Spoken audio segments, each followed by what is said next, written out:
Hello. Is everything working now?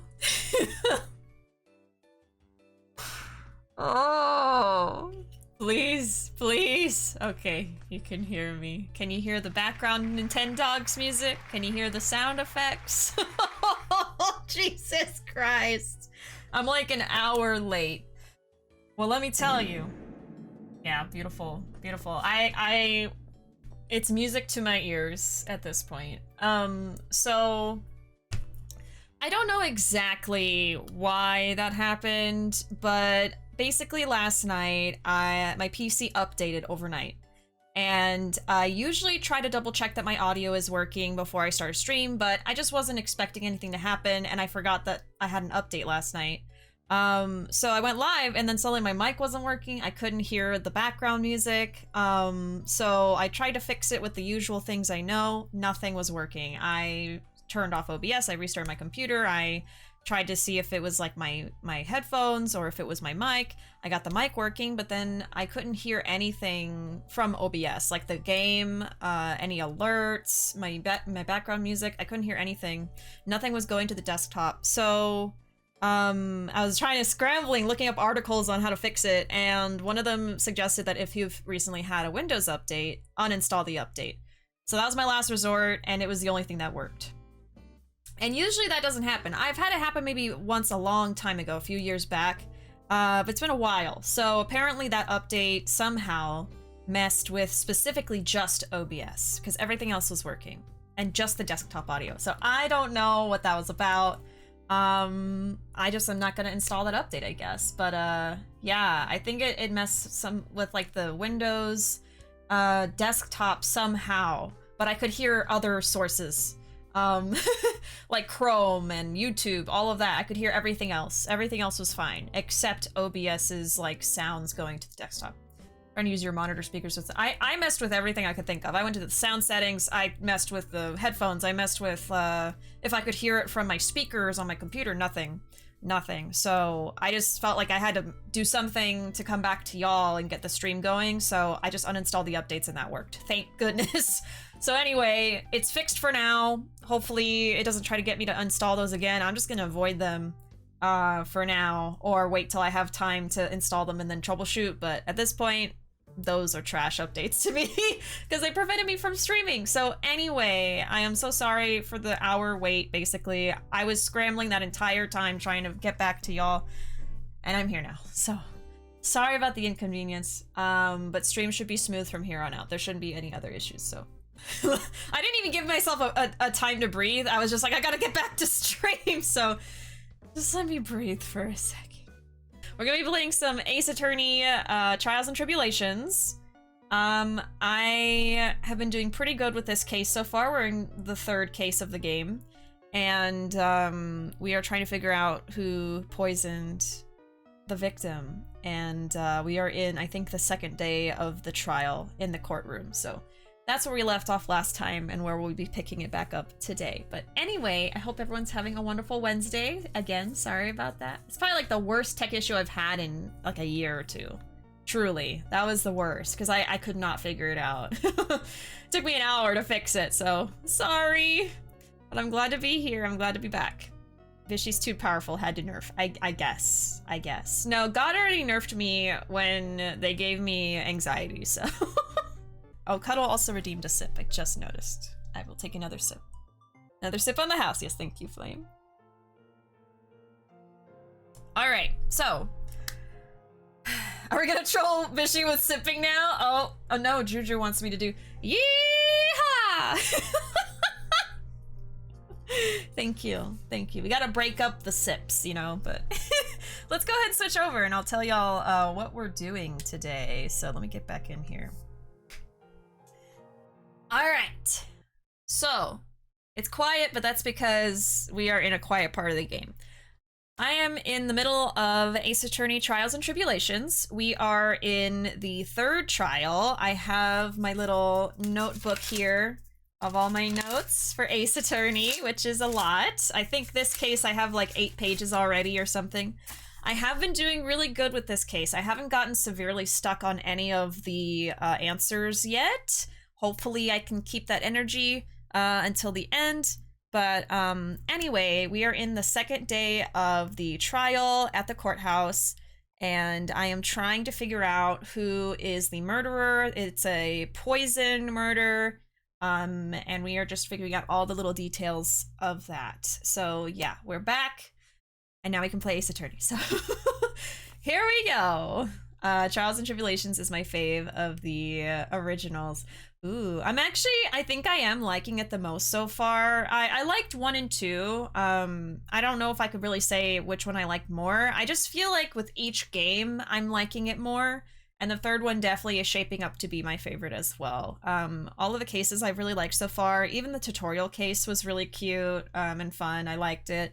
Whereas the other ones were kind of forgettable when it comes to the tutorial case. So, and then this one I'm actually having a really good time with it. I'm not getting too stuck, and I'm just kind of like staying on top of it. So we shall see. We shall see if that continues. But welcome in, Emilio. Hope everyone's well. Going to mostly be lurking and power washing. No worries. Power wash away.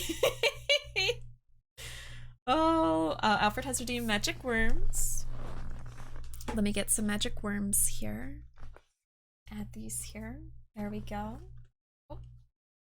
I have a little black wormy that's kind of blending into my shirt. So there are her eyes. You can see her.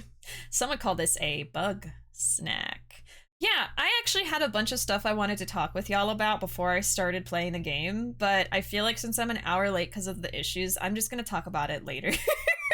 I'll just talk about it tomorrow. But basically I'm gonna be playing Bugsnax sooner than later. But we'll talk more about that later. Let me catch up with chat and then we'll jump in. I definitely need to get started here. Let me see. Hovers mouse over magic worms. Yeah, Alfred did it for you. Gonna make Bishi go through 17 cups of water like a dough. Oh, please no. Please no, because then I'll have to get the cups of water. Yeah, Ruuuvo would have to help me out. Every time Godot drinks, Bishi drinks. Oh, that might be funny, yeah. Because it's not 17 cups, it'd be 17 sips, which is doable. We're back. Time to go. Alfred, please. Let's see. Considering we've established Ruuuvo is the one sliding the cups of coffee to Godot, it wouldn't be far off. True. Goth Wormy. Stealth Worm. Yes. She's very good at her job. Ooh, Bugsnax. Yeah, I can't wait. I think I'm going to start Bugsnax next week, basically, so. Just letting y'all know. I was gonna go over this whole schedule of games I was gonna start, but I'm I want to play Ace Attorney. I'll tell y'all tomorrow. You gotta tune into tomorrow's stream. I'm playing Stray tomorrow for the first time, so you'll have to tune in tomorrow to get the updates. But anyway, let's go ahead and get started. So, January 8, 1:21 p.m. District Court Defendant Lobby number 1. So we're finally going to see the Tigre on the stand. We've almost got this case won now, Nick. I wish I could agree. Huh? When I cross-examined Mr. Armstrong just now, he said he was just doing what the Tigre told him to do. But Godot picked up on it, remember? He pointed out that without proof, we don't know if what he testified is the truth. You mean, you think Mr. Armstrong was lying? I don't know. But if that's the line the prosecution takes, we could be in trouble. I get the feeling that we don't have the case-making evidence we're going to need. I'm gonna write that down. Anything in red nowadays, I write it down because I don't know when I'm gonna need to know that. So, we don't have the evidence we need, basically. And then let me also go over some of the notes from last time. I always try to leave myself detailed notes from the very end of the stream, just so I know for next time. I have Armstrong claims he didn't place the evidence, so by that, I think it means the poison bottle and the lottery ticket that were on Maggie. And then I have the person who forced Armstrong was the Tigre. Yep, Armstrong said that he was working for him. Because I remember this part, the Tigre is his loan officer, basically. And he's a loan shark, so he probably was threatening him that he owed him. Let's see. Armstrong moved Glenn, the victim, and Maggie, the accused, into the kitchen. I remember that. Yeah, Armstrong hid Glenn's body in the kitchen, forced by Tigre. Okay. All right. I think I'm back up to speed here. Okay. Hey, pal! It's Gumshoe! Detective Gumshoe. What are you so jumpy about, Detective? Your hair is standing on end. Hey, that's the pot calling the kettle black, little Miss Top Knot. It's not a top knot. Now everyone's bullying her hair. Never mind about the hair. Just calm down, all right? I can't stand still when I don't have a job to do. I kind of get wound up. Ah! No kidding. You gotta have something you need me to do, pal. Anything. Well, Hey, I'm gonna take a jog back down to the precinct. I could get some prints analyzed for you if you've got an hour. An hour? The trial will have reconvened by then. But Nick, we still don't have a really decisive piece of evidence, right? True. Without some kind of trump card to pull out of the bag, we're really stuck. You said you could get some fingerprint analysis done in an hour? You bet! In that case, would you mind checking the prints on this for me? I think I remember what he would want. Yeah, unidentified fingerprints. So we're gonna have him... Okay, Gumshoe is going to get the fingerprints of the small bottle, which is the ear medicine for Glenn. Yeah, I remember the ear medicine was very important in the game last week. We were talking about which ear was hurt. Armstrong was trying to tell us there was a mirror in the middle of the restaurant, and that's why the old man was seeing things reflected, or reversed, I should say. What else? Oh, and the biggest thing that we learned, right, was there were two murders. There was the real murder, which happened 30 minutes before the staged murder. And that's why the body was hidden and then brought back out after the old man ran outside to go make a call to the police. So this is saying,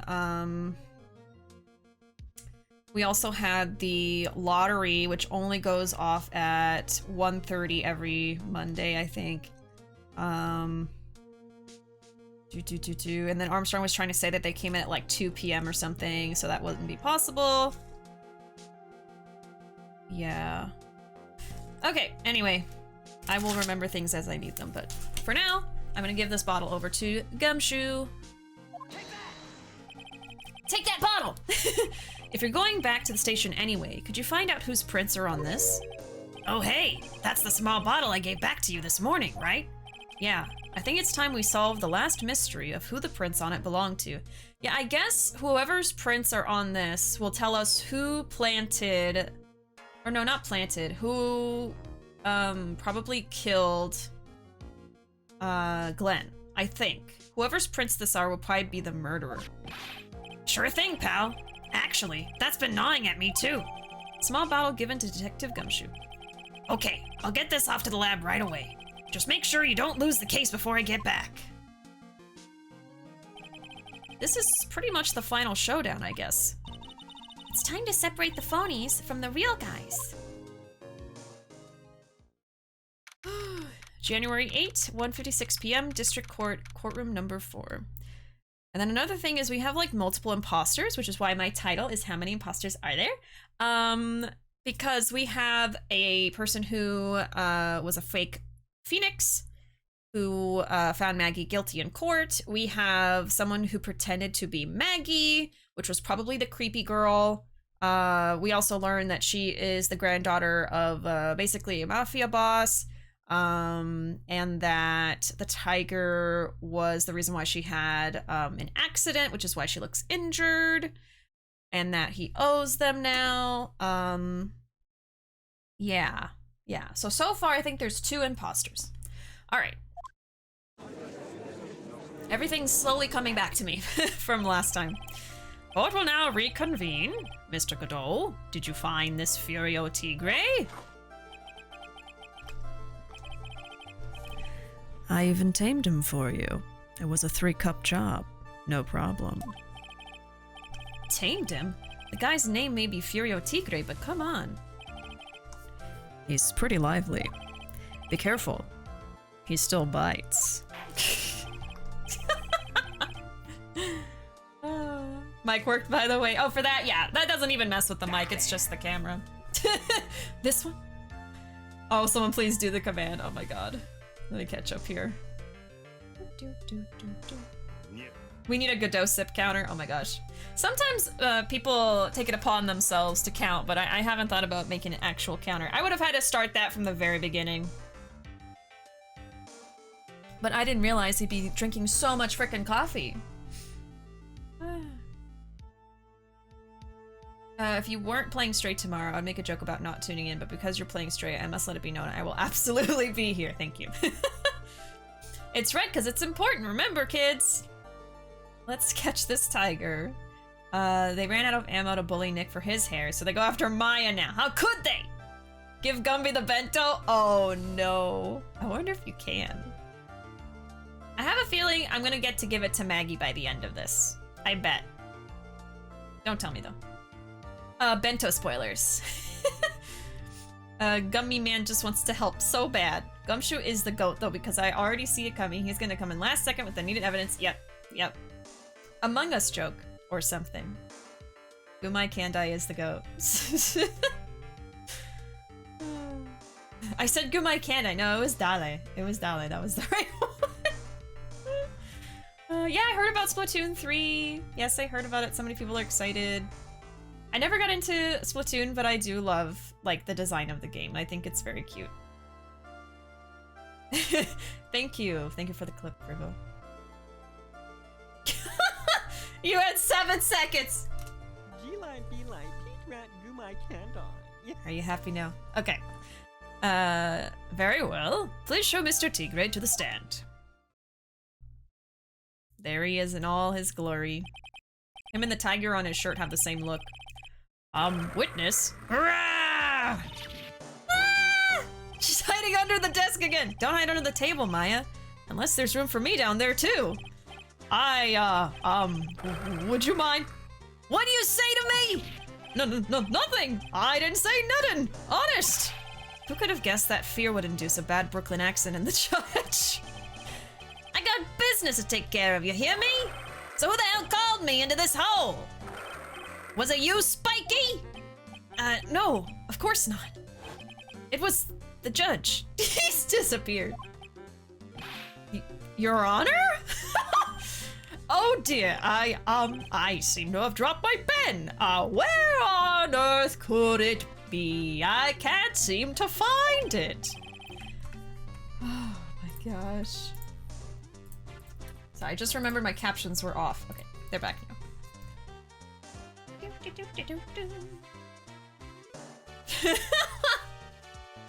Should they recognize this guy for when he was impersonating Nick? I know, right? But he was wearing the suit, so they forgot everything. Yeah, the cardboard badge was too convincing. Don't mind me, just carry on with the proceedings as normal. That's it. We're doomed. Maybe you didn't hear me. I said, who the hell was it that called me in here? This is a really bad accent, by the way. I'm not really putting a lot of effort into this guy. Sorry. There's no need to shout. We can all hear you. What do you say? There's no point struggling. You're caught in a snare. The relentless snare of the law. And I'm the one that hauled you in. Grr. Too cool. Too cool. Oh, I'm supposed to sip every time? Yeah, but y'all gotta pay for it. You gotta use your burbs and redeem it. Go on. Get to redeeming. Creating counters for my chatbot is on my list. Yeah, my bot has that too. It's a pretty useful function for sure. I think any bot should have some kind of counter. You can use it for like a death counter and just random stuff. Take a sip, yes. Thank you. Thank you. There's your sip. Okay. Sip number 1. Wolf's redeem.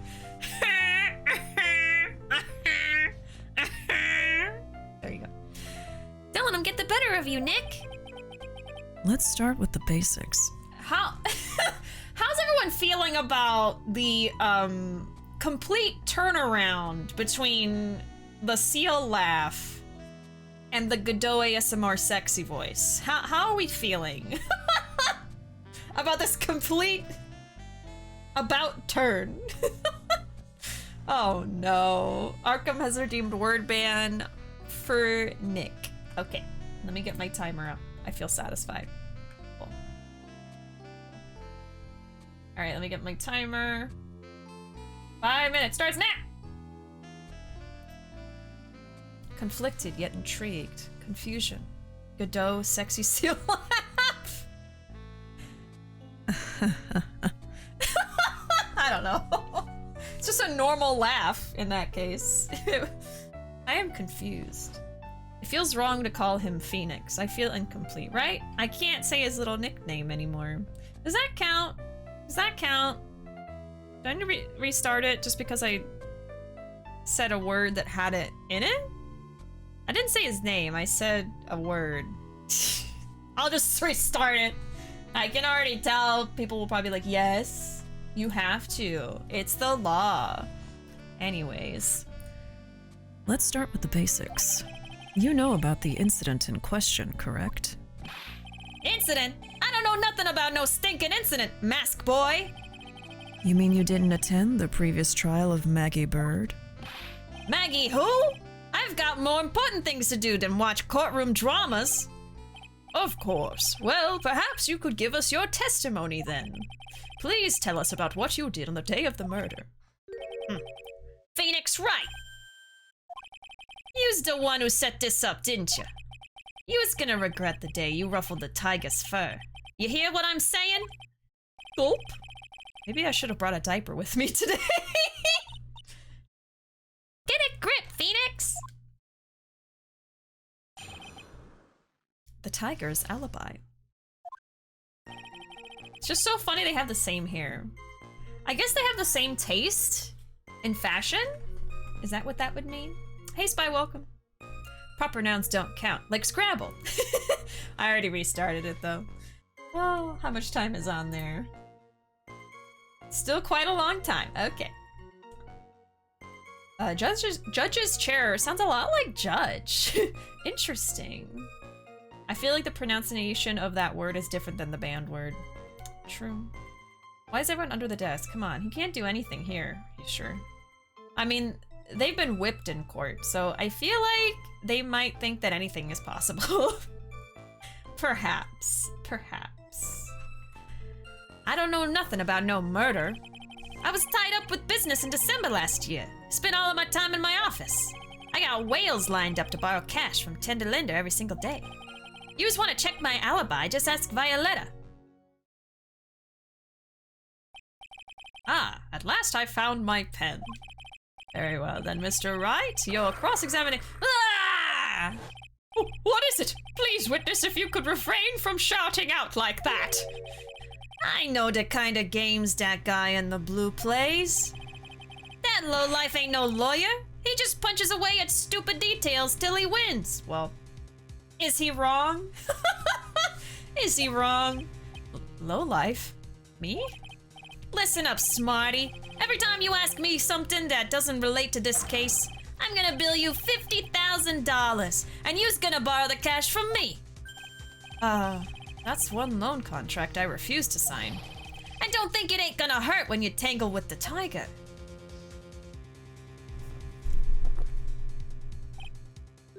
Huh. I love a good spectator sport. Just a minute? That's really not... This witness is... how can I put it? A hungry tiger roaming the urban jungle. Get on his bad side, and he'll bite everyone's heads off. Yours too. Very well. I have no choice but to impose a penalty system here. You's better be listening. I said I got business to take care of. Big business. If I don't split now, I ain't gonna catch my bus. The court will impose a penalty for any irrelevant pressing of witness testimony. Are you kidding? Are you kidding? Okay, I'm gonna write that down in case I need to know it later. Penalty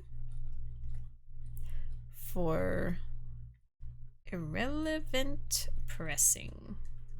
Great! Great! Keep that in mind as you begin your cross-examination, Mr. Wright. Yes, Your Honor. You can do it, Phoenix! Come out from under there already, would you, Maya?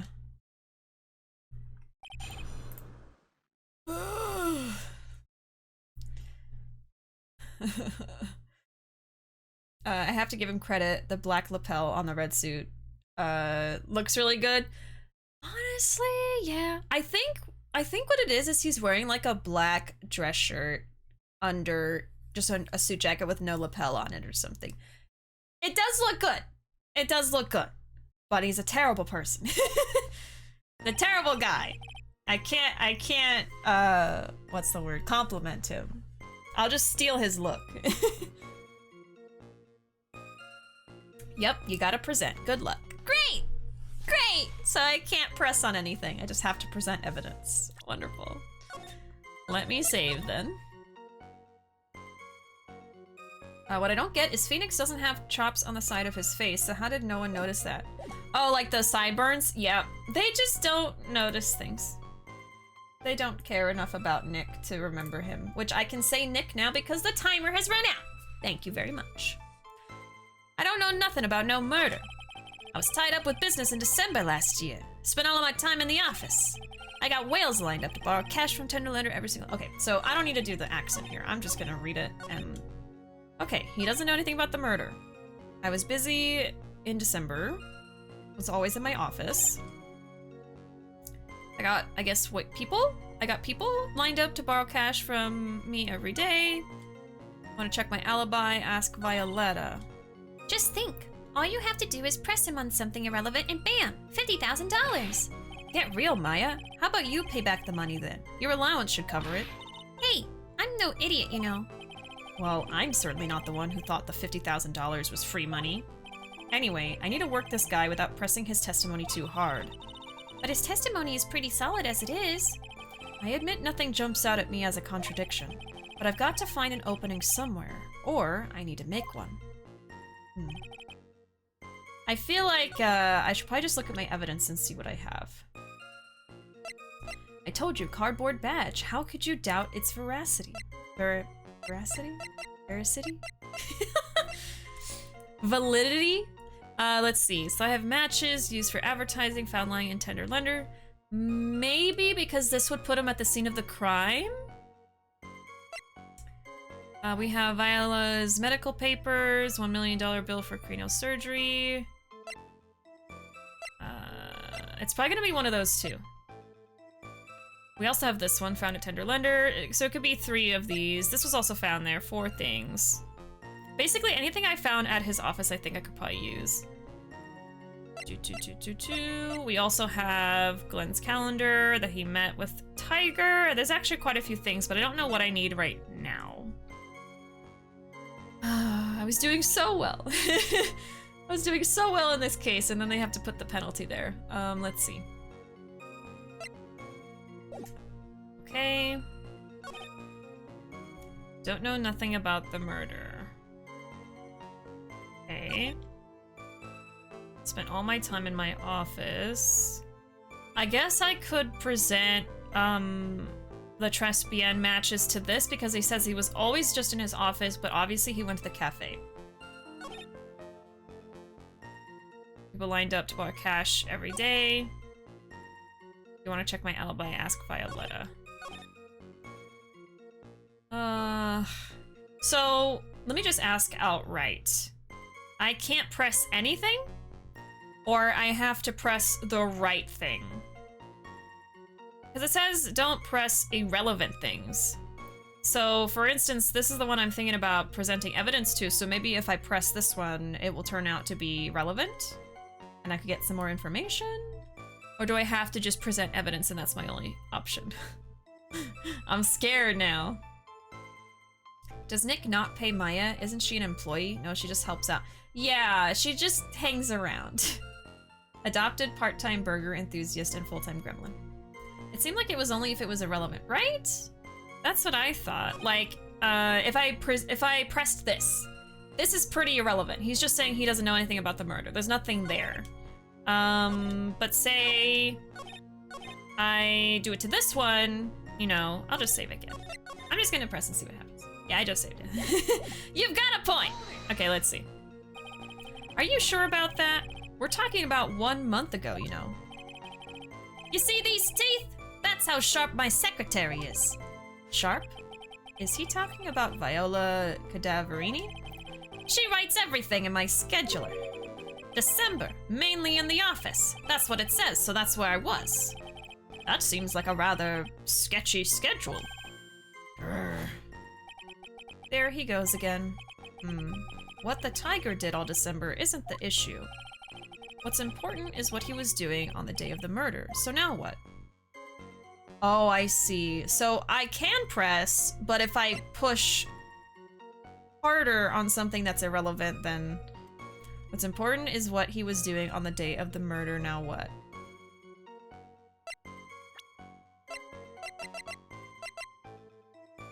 Well, on the day of the murder, he was meeting with the Tigre, and I have evidence for that. Well, sorry, he's the Tigre. On the day of the murder, he met with the victim. So I think I could probably press harder. Mr. Tigre, what do yous want? If you wouldn't mind going into a bit more detail. Really?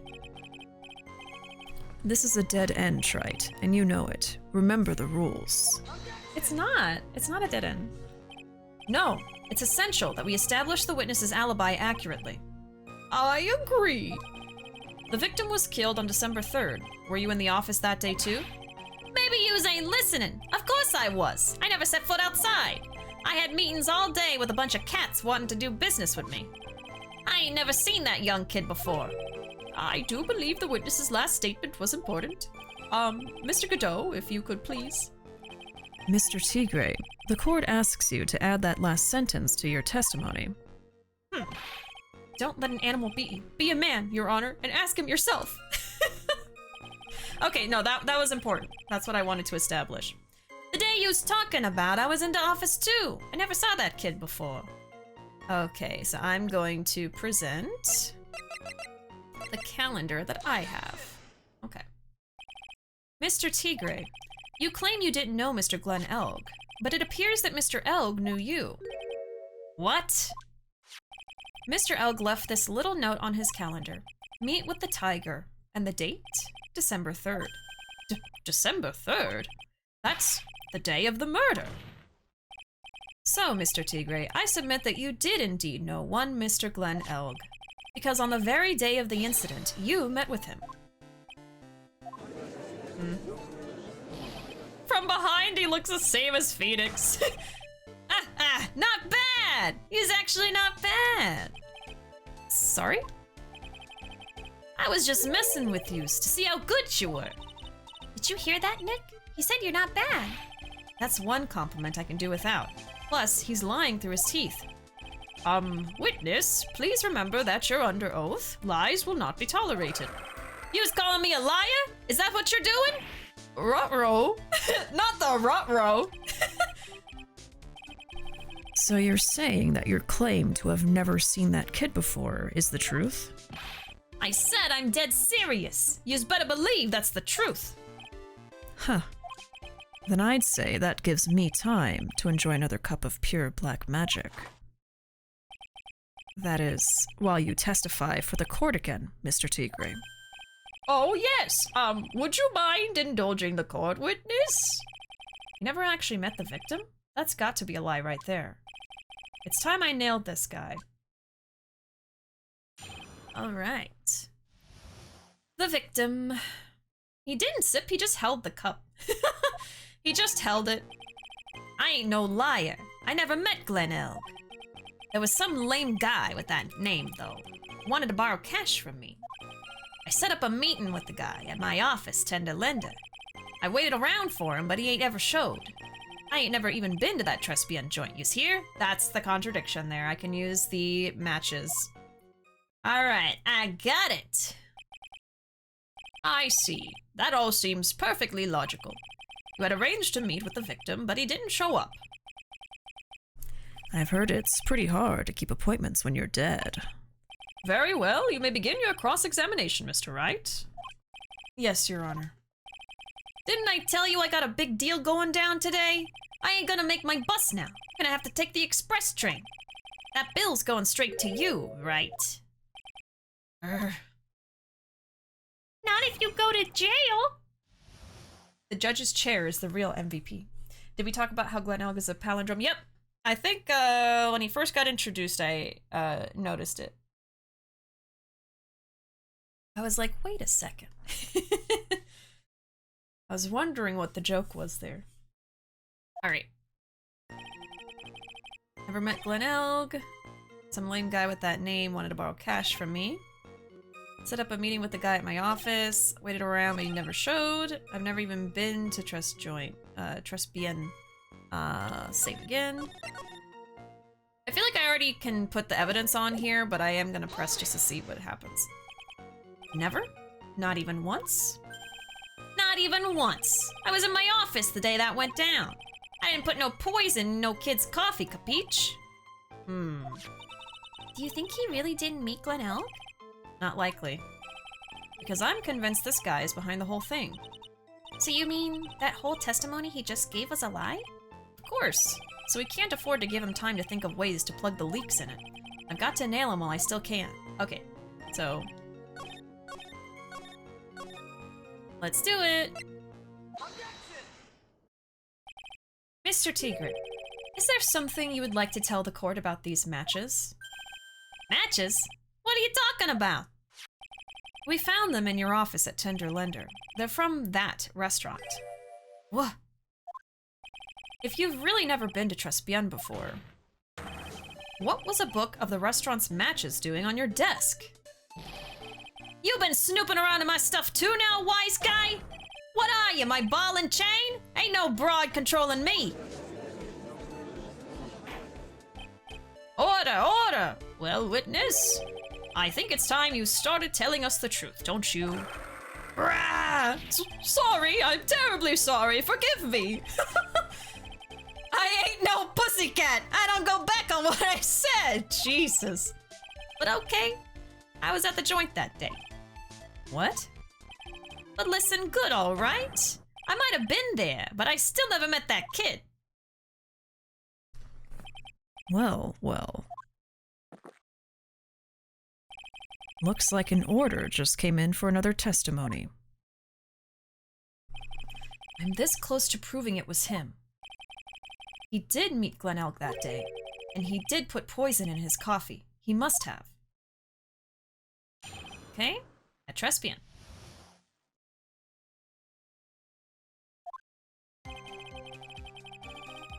Bee and Puppy Cat is coming back and releasing on Netflix apparently. They're reanimating all of season 1, which is just wow. Yes, I saw the trailer for that too earlier, and it looked very, very good. The animation looked really nice. I remember watching like the pilot episode for it so many years ago. I mean, that was so long ago. And I didn't even know that there were like episodes to watch of like a season 1, so that's actually really cool. They're gonna just reanimate everything and re-release it, because that way I could just watch it from the beginning again. Jail for you. Bee and Puppy Cat is like I said, there was a pilot episode that came out for it many years ago. It's a cartoon, and it's about this girl who has this pet that's basically a mix of a cat and a puppy. And it has magic powers. And, you know, it's kind of like, almost like a magical girl cartoon. I forget who makes it, but it definitely gives, like, Adventure Time vibes. I don't remember if anyone from Adventure Time works on it. But yeah, just imagine something kind of Adventure Timey. And had a pretty interesting premise. Cool animation. Yeah, very magical girl. Yeah, especially the trailer showed a lot of, like, magical girl elements, so... Can't wait for more Puppy Cat noises brought to you by English Vocaloid Oliver. Oh yes! Oh, I forgot that Puppy Cat is voiced by a Vocaloid. Yeah, that was another interesting aspect of the show. Godot Sip 3. Sippy. I mentioned Babylon 5 yesterday. HBO Max has it because it's WB. Oh, interesting. It is accessible on the HBO. Perhaps I will think about it. I have a very long list of things I need to watch, so... I can't promise I'll always watch recommendations, but I put them on a list. magical girl, but without the arguably annoying moe elements, in my opinion. Yeah, I feel like Bee and Puppy Cat is more, I guess, adult? What is, like, the target audience? Is it, like, young adults, older teens? It's definitely not, like, for kids. I think it has... Does it have cursing and stuff? I can't remember. It's been so long. I did watch the trailer, but I can't remember if there was anything that was, like, really adult or not. Can't stand moe. Yeah, I'm not super into it either. I usually prefer stuff that's, like, it kind of turns, genres on their head a little bit, like say Madoka Magica, or NGE for like the mecha animes, something that kind of like takes the concept and then does something different with it. Like Madoka Magica was very, very dark, and you know, stuff like that. Even like Doki Doki Literature Club kind of like does a similar thing with dating sims. Anyway, but yeah, I don't really enjoy super moe stuff either. I think the original season 1 is on YouTube. I think that they ran out of funding for Bee and Puppy Cat and Bravest Warriors. Oh yeah, I remember Bravest Warriors, which is the reason these shows have been on hiatus. Darn. Well, it's really cool that they're getting that Netflix deal now, so perhaps me and Ruuuvo shall watch it when it comes out. All right. I was supposed to meet with the kid at the restaurant that afternoon. When I opened the door to the joint, I saw one ugly scene. The guy was laid out over the table, stiff as concrete. I figured if the place wasn't hot already, it was gonna be, so I split. I heard the cops' sirens on my way out and I went straight back to my office. Saw a dead body and ran away. I see. You didn't actually meet with him in the end, then. Well, Mr. Wright, your cross-examination, please. Yes, Your Honor. Hold it. If I wait around here any longer, I ain't even gonna make the normal express. No more stupid questions. Huh. No problem. Anytime Trite presses you on something irrelevant, I'll see he pays a penalty. Mr. Godot, that's my job. Your job is to slam that little hammer of yours and call a guilty verdict. So do it. Yes, sir. Damn. The special express ain't cheap, right? Just so you know, since you're paying. Oh, man. Doesn't the rule of law mean anything around here? I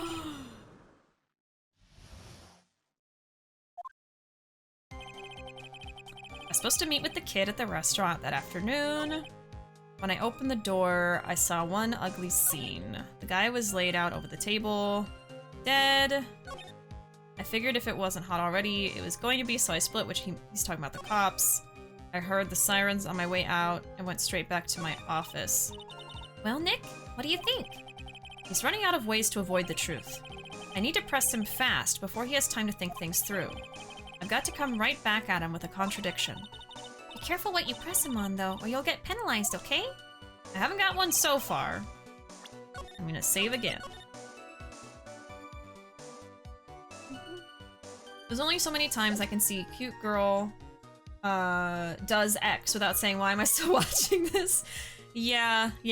I feel that moe specifically is something that I've never really been very into. It just feels very, like, fake and just bleh, kind of boring for me. I don't mind something that's cutesy, which moe is kind of cutesy, but I feel like it describes something very, very specific where, like, you know, the characters are very doe-eyed and, like, very, very innocent seeming to the point where it's just not even, like, a real, like, how a real person would be. I don't know. It's just, like, it's too much, I feel. Whereas, like, cutesy's okay to a point, depending on, like, the show and stuff, but anyway. I miss Bravest Warriors. Oh. Yeah, isn't that where, oh my god, what was his name? It was the little ladybug cat? Another cute cat character. Wasn't that the one, the ladybug cat? What was his name? It was so cute. Let's see, Babylon 5. One of the cool things about the show was all the major storylines were written out before they filmed it. The author created all of them and made a lot of intertwined stories for the big storylines and character story arcs. Made plans for any of the characters to be replaced in case the actress left the show. Assigned me 5 seasons from the beginning with separate acts. Oh, wow. Shows are always way better when they plan everything out first. Yeah, I hear so many times of a show it's so many instances of a show that just starts being filmed and then they don't know how it's gonna end and then they end up just rushing it. And it never turns out well, you know? The studio screwed it up by not renewing for the 5th season, so they had to rush to the 4th to finish up the story arcs, and then renewed for 5th so that they had to put stories that weren't originally planned. Ooh. Well, that's just down to bad planning. Moe is a common anime trope that's unfortunately very prevalent but so tired. Yeah. I don't even like slice of life, so take my opinion with a grain of salt. Yeah, see, I like slice of life every now and then. It's not like my favorite genre, but like I said, for me, I like cute stuff, but Moe can be a lot, especially depending on the show, but this is all just personal taste. Catbug! I thought it was that, and I was like, well, there's Puppy Cat. Is the other name as simple as Catbug? I don't know. He's just literally a catbug. God damn it. I didn't want to guess and be wrong, I guess. Yeah, Catbug, so cute. He was like a ladybug and a blue cat mixed into one, and it was very, very cute. Anyway, I was supposed to meet with him at the restaurant. When I opened the door, I saw he was on the table, dead. I heard the cop's sirens on my way out and went straight back to my office. Maybe this will be what I can present something for. Okay, let me see.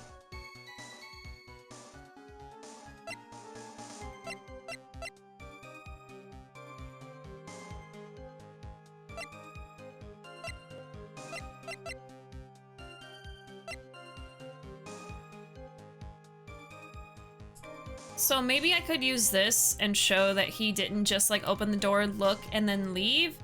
I mean, he met him and then he stole this from him, I'm pretty sure. But I don't know if we have evidence that this was on the table. We only have Maggie's testimony that it was there, so I don't know. Okay, this one I'm not immediately seeing the contradiction, but... Okay.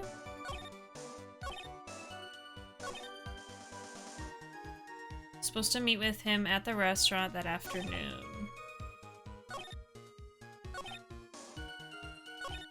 Or the cop's sirens. Maybe I can do this one because it says he just went straight back to his office, so maybe I have proof somewhere or I can get him to say he went somewhere else.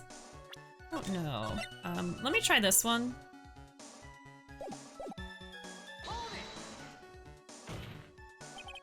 You went straight back?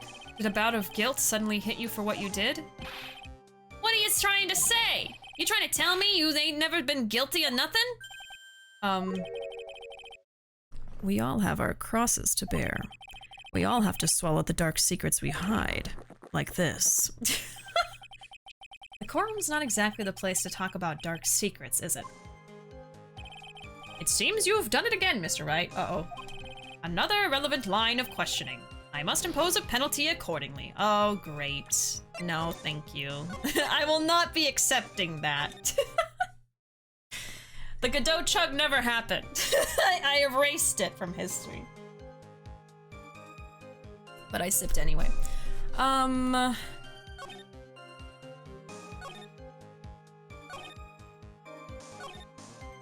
was laid out on the table, stiff as concrete. Place wasn't hot already, it was gonna be, so I split.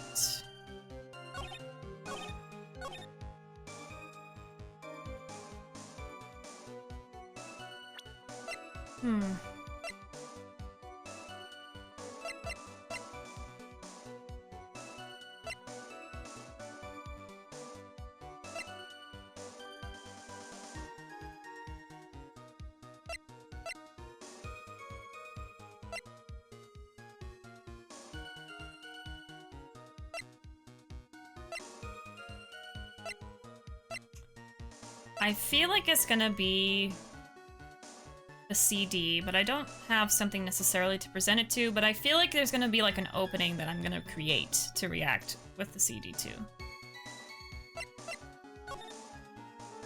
Okay, so he described him as laid out over the table, which he is, stiff as concrete. Okay. Now, we also have testimony from Maggie that he was literally sitting at the table with him, but I don't really have a way to say that. We just know that he's lying.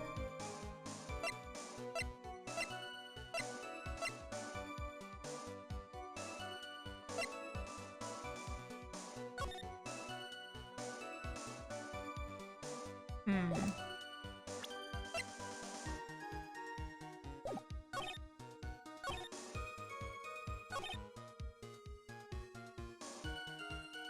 Is it this one? Because it talks about how he just left instead of staying around?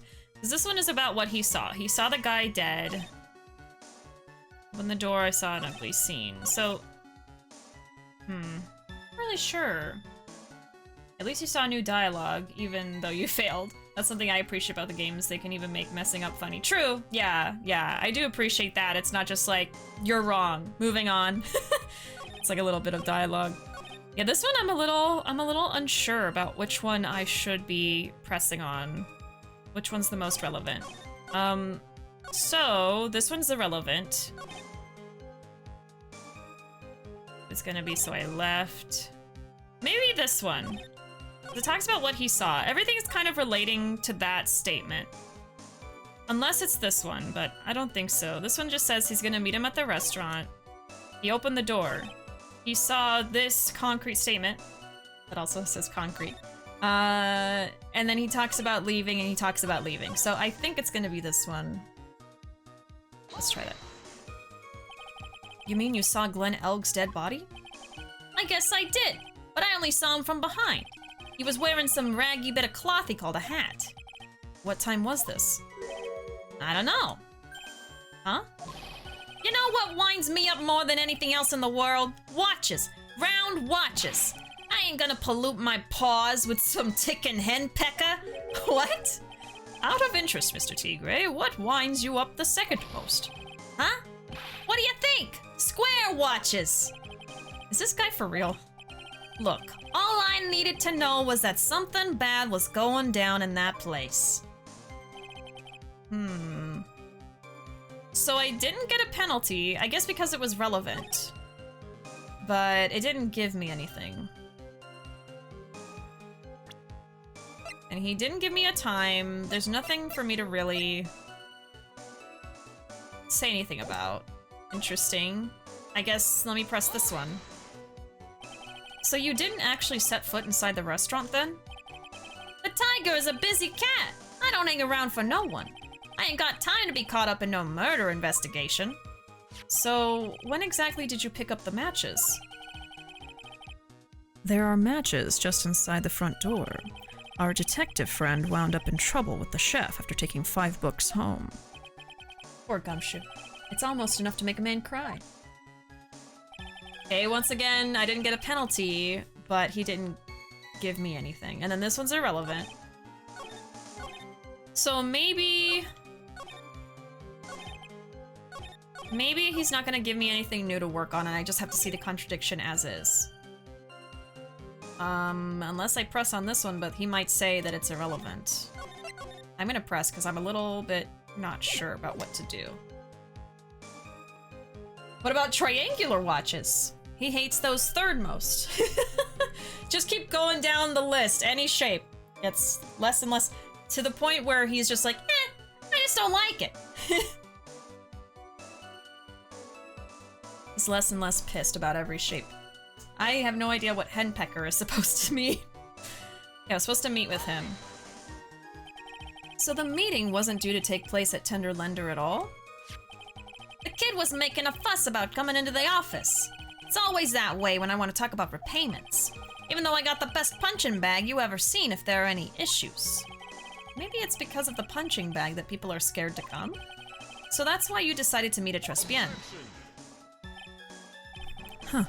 You're going over old ground again, Trite. Sorry.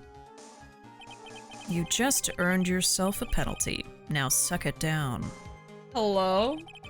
You will suck down the penalty, Mr. Wright, and you will like it. Excuse me? Thank you, sir. May I have another? Hello? Alright, I'm keeping that one. I'm keeping that one. They've earned the penalty for me. Okay. Yeah, I'll take it. Oh my god. Jesus. Okay, so this tells me that pressing does nothing. Pressing does nothing for me right now. I just need to present evidence. So I've got to think about this. We have him saying I was supposed to meet him that afternoon. When I opened the door, I saw he was dead. I figured if it wasn't hot already, it was gonna be, so I left. I heard the cop sirens on my way out, went straight back to the office. I feel like going straight back to the office could be something I could talk about. Then again, it was one of the irrelevant statements. Do I have proof?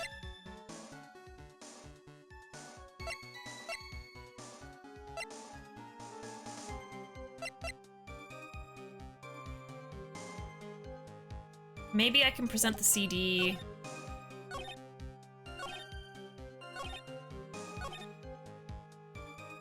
To this?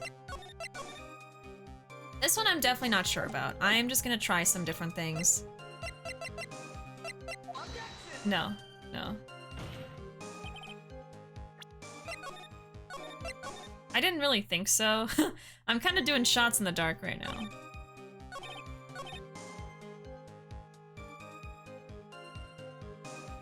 I heard the cop sirens on my way out and went straight back to my office. So if he heard sirens on his way out, that would mean that it was after the old man had gone out to the payphone and made the phone call. Is there anything related to the old man I could present? When the incident occurred, I broke the vase at my seat. We have the lunch special.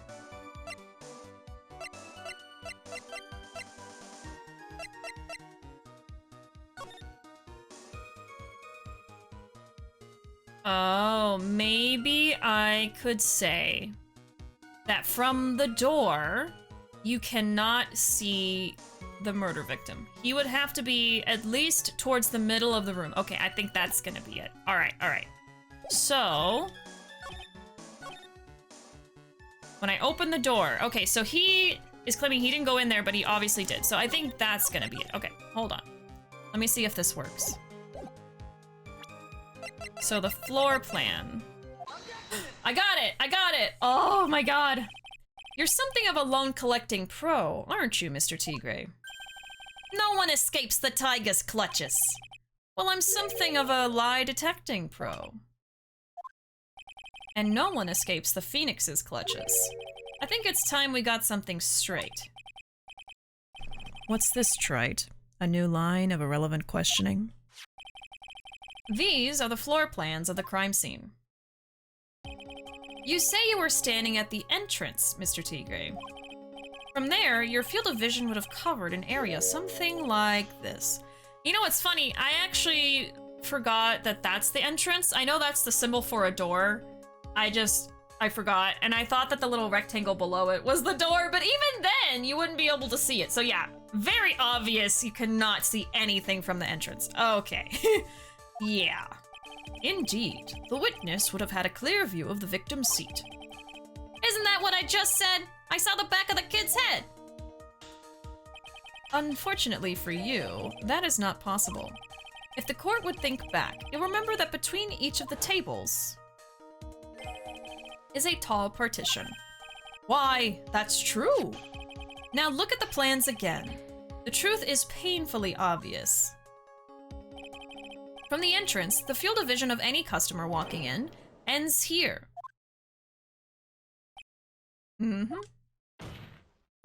So, from the entrance of Trespian, you couldn't have seen the victim's seat.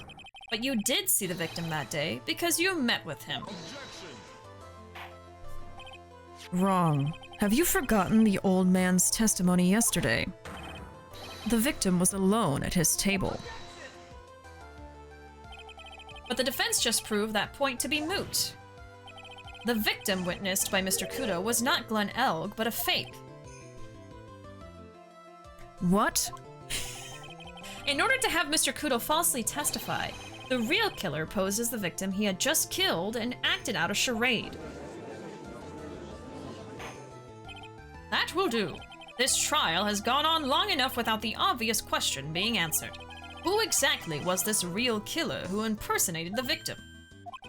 You say the killer murdered Glenn Elg. So he's saying the real killer impersonated Glenn?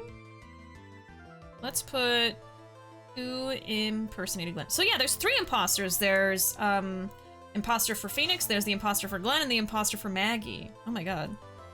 So yeah, who would be the 3rd person? Unless that guy, the Tigre, actually was impersonating Glenn. Maybe. Who impersonated Glenn? That's a big question right now. Okay. And then impersonated his victim in a performance for Victor Kudo. In that case, Mr. Wright, reveal the identity of this criminal to the court. Oh, I have to just do that now! Well, I think it's probably the Tigre. And that would explain why Maggie saw a guy at the table. And then other people said there was no one else. And there's not really a 3rd person that I think would be involved. I think it's just Furio Tigre and Viola. Or Viola. I don't think Bruto would have been involved in any of this. And Armstrong was moving people around in the kitchen. So I doubt he would have been Glenn's actor. I guess it could be either Armstrong or Tigre. I think that's gonna be it. Unless Viola was impersonating everybody. That's possible. No, she couldn't have been because she was impersonating Maggie at the same time as someone impersonating Glenn. So it is not Viola. So we're back to Armstrong or the Tigre. I guess I'm gonna say the Tigre just because he was across from him anyway. At one point, let me try to think of the timeline. So Maggie sees the Tigre across from Glenn earlier on. The murder happens, and I think she sees the real body.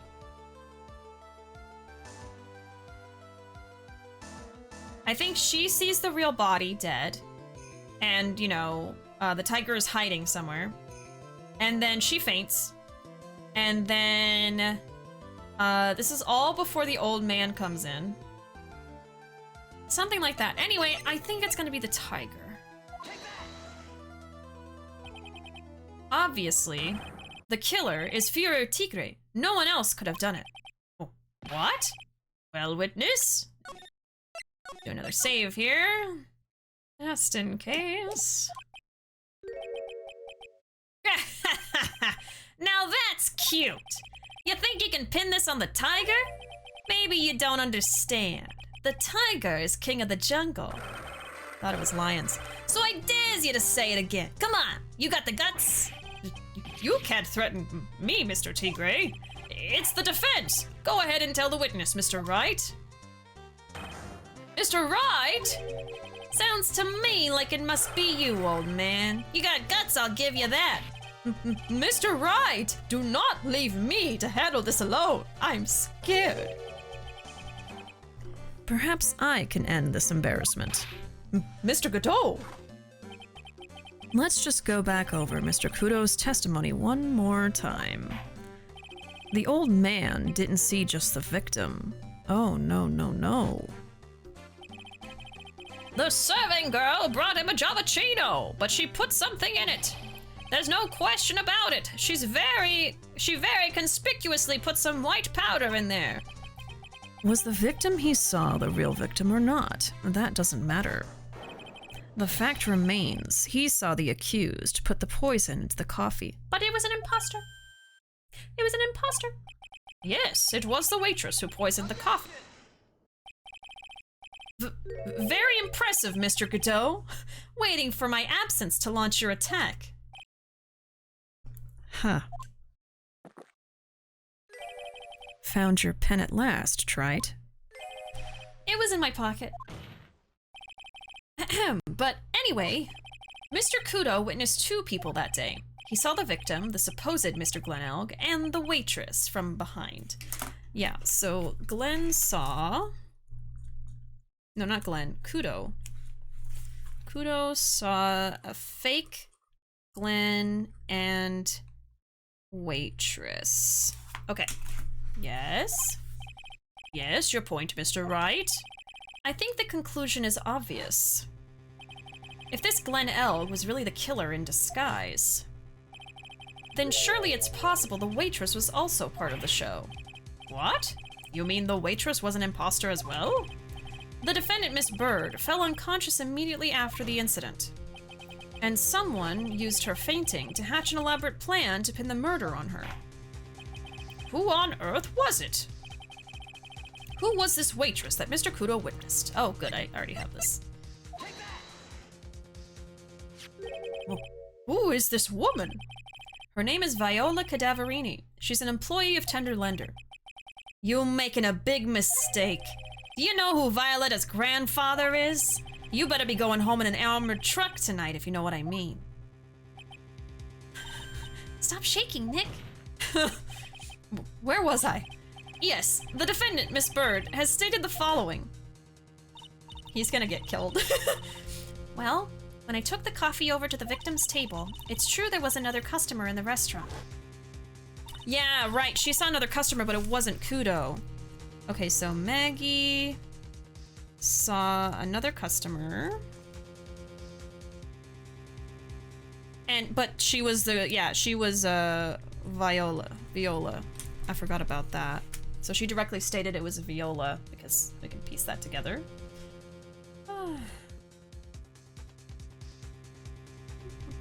Is this a fun house? Oh, thank you for the quote. Thank you. Quote number 435. You will suck down the penalty and you will like it. Good, time for the good old trial and error. I don't know what shocked me more, hearing Godot say that line or hearing the judge say it. ¿Por qué no los dos? Sometimes you forgore and then you remember. I heard you like imposters, so let me give you some imposters with your imposters. Yeah, can I get imposters with a side of imposters? Are there any more imposters I should know about? Well, technically there's 3. It's kind of a 3 in 2 situation, because Tigre pretended to be 2 people. I'm actually a fake. I haven't been here this entire time. Well, we still accept you for who you are. We still accept you, Zoe. This reminds me of a Futurama episode, All My Circuits, where everyone has amnesia. Oh, I think I know what you're talking about. Tigers don't... Nick has faded from existence. Did he just summon coffee? Yeah, that's his superpower. That's Godot's power. That is his influence. She was sort of creepy, and she had a kind of cackling laugh. There are just too many contradictions in this case. The second man at the victim's table, who nobody but Miss Bird seems to have seen. The earpiece worn by the victim in his left ear when that eardrum was ruptured. And the radio show he was supposedly listening to half an hour after it was over. There's only one logical explanation that clears up all of these contradictions. The whole incident took place twice, once for real and once for show. And, Mr. Furio Tigre, the only person who could have committed the crime is you. Witness, what have you got to say? That's cute. Sorry?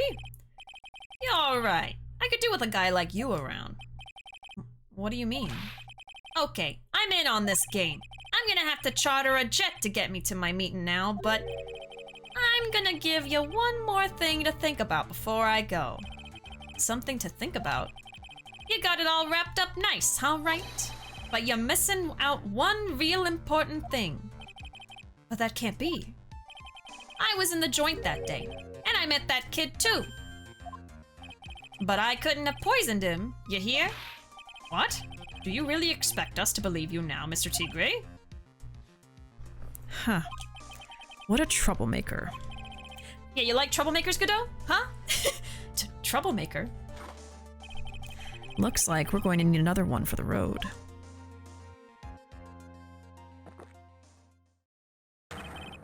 One more steaming cup of hot testimony. Indeed.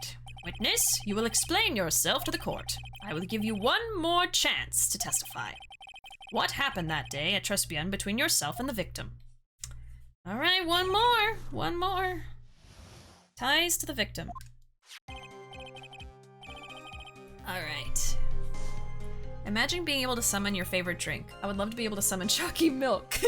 I would probably summon hot chocolate. Similar, but different. And thank you for doing a sip, piece of man.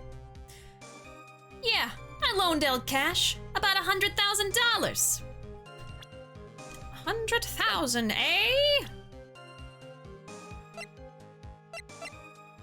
Where is it? Oh no, it was towards the beginning. Yeah, there's 100,000 there, crossed out with the arrow pointing MC Bomber. So maybe he was going to give him MC Bomber as a way to repay him, and then he got pissed that he was trying to give him like a CD and didn't understand it, so then he had him killed because he couldn't wait anymore. Or maybe he killed it and wanted to take it too, like not have him know that he has it. I don't know, something like that. Summoning horchata would be fantastic. Oh, you know what? I changed my mind. I'm changing my answer to horchata. Never mind. No, yes. That would be amazing. Because I could make hot chocolate right now if I wanted to. But horchata? I only get to have that every now and then. No, you make a great point. I'm stealing your answer. Hey, Panda, welcome. How you doing on this fine Wednesday? Okay, what am I doing? I was just looking at the connections here. Okay. About $100,000. That day, we was due to have a little chat. The kid had hit his payback date, see? So anyway, he tells me he's got no way to pay up. Actually, I'm gonna write down. Okay, Glenn borrowed 100,000. Okay. He tells me he got no way to pay up. I'm about to flatten the guy when he starts screaming. Yes, I won! $500,000! He got lucky, you know. Real lucky. Okay, so he won 500,000. If that waitress hadn't done what she done, everything would have been over.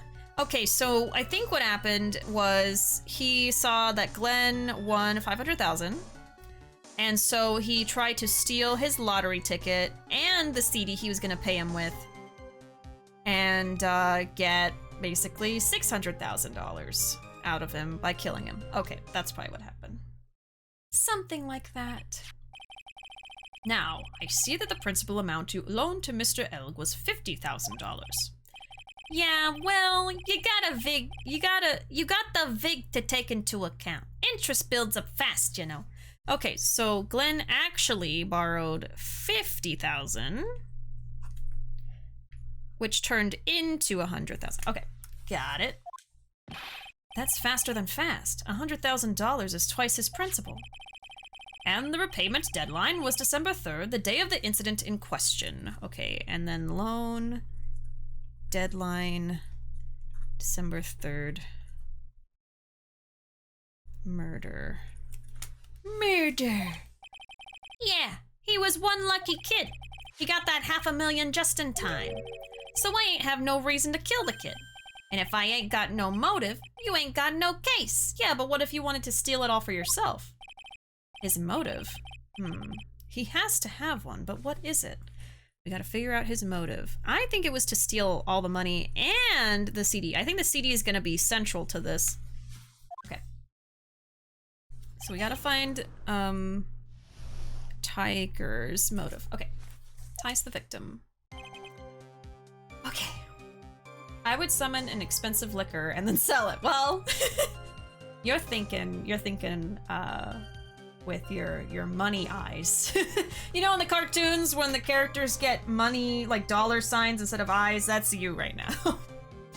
What if I was able to summon lemonade, but lemonade just how I like it, no need to eyeball anything. Perfect. Yeah, see, we're all like, oh, convenience and good taste, and I'm thinking with my early retirement eyes. Yeah, I can't blame you. In this economy? Summoning horchata sounds amazing, though quality matters. Some are just powders instead of the good stuff, but I assume you can summon the best version of a drink. I don't know why I'm putting so much thought into it. It's important! It's an important distinction to make. I have definitely had bad horchata before, and it is, insulting. It's insulting and disgusting, but good horchata is, amazing. I honestly don't feel like I get to drink it often enough. I get to have it maybe every few months. Depends on what, like, places we go to eat sometimes, but, like, I've gone a few years without having it before, and it's a very, very sad time for me. Very sad. It is definitely one of my favorite drinks. I try not to think about it too often, I think, because then I get sad that I don't get to have it a lot, so... I think that's why I don't think of it when people ask me my favorite drink, but... now that I'm thinking about it. Okay, I loaned him cash, about $100,000. That day we were due to have a chat, he had hit his payback date. He tells me he's got no way to pay up. I'm about to flatten him when he starts screaming that he won $500,000. If the waitress hadn't done what she'd done, everything would have been over. He tells me he's got no way to pay up.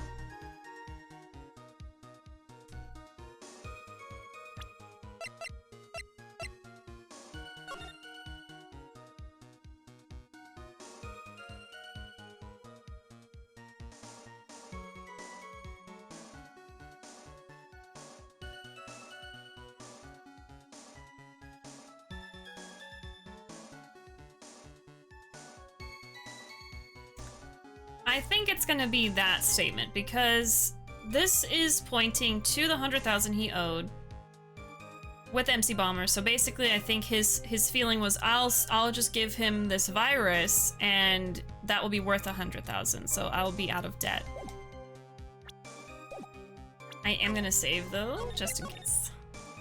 Just in case.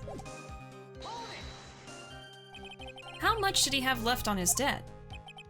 You want it in round figures? About 100,000 bucks. That's the whole amount. We're talking about a guy who had 58 cents in his wallet. What? You telling me he wasn't even gonna pay for the coffee? He certainly seems to have been a brave man, this Mr. Elg. That guy was smooth, I tell you, real smooth. He'll have your money in less than 5 minutes. That's what he says to me. The guy then calls me the tender Tigre. He was skating on thin ice with me. Said he'll have it in 5 minutes. Interesting. He must have met the lottery. So 5 minutes before. Okay. So that wasn't irrelevant. It wasn't irrelevant. But I don't know if it really gave me anything. About to beat him up when he starts screaming. He won $500,000 bucks.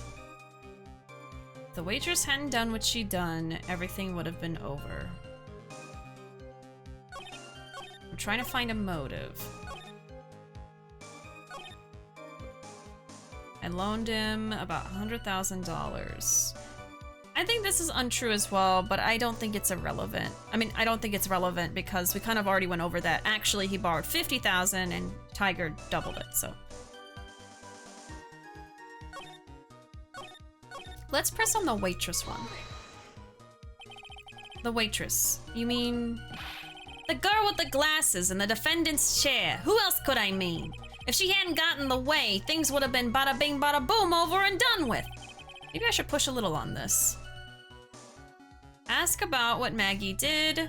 Ask how things would have been. I'm gonna ask this one because we already know what he's gonna say for that. What do you mean things would have been over and done with? Are you all there or what? I'm talking about the cash. I was there to get my 100,000 bucks back, that's all. I'm a businessman. It was all coming together before that waitress got in the way. As far as I can tell from the witness's testimony, other than recouping his loan, Mr. Tigre had no motive for killing the victim. Witness, you will amend your testimony to reflect what you just said. The Tigre's motive, huh? I was after the 100,000. I didn't have no other reason to kill the guy. Ah, okay. So that is probably gonna be it. So I could say he would want to steal the money, the 500,000. What criminal wouldn't want to take 500,000 instead of 100,000? Didn't have another reason to kill him. Maybe I can press this?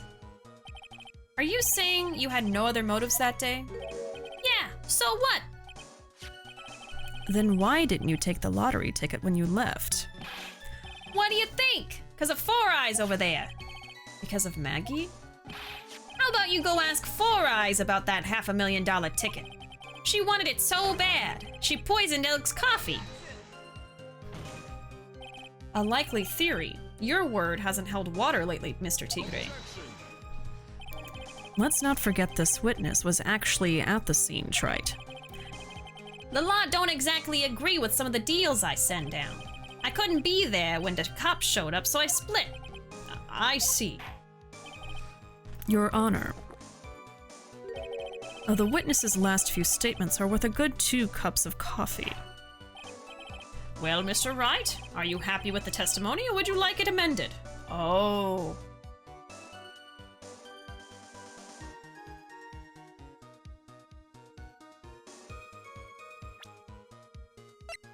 What would he change it to?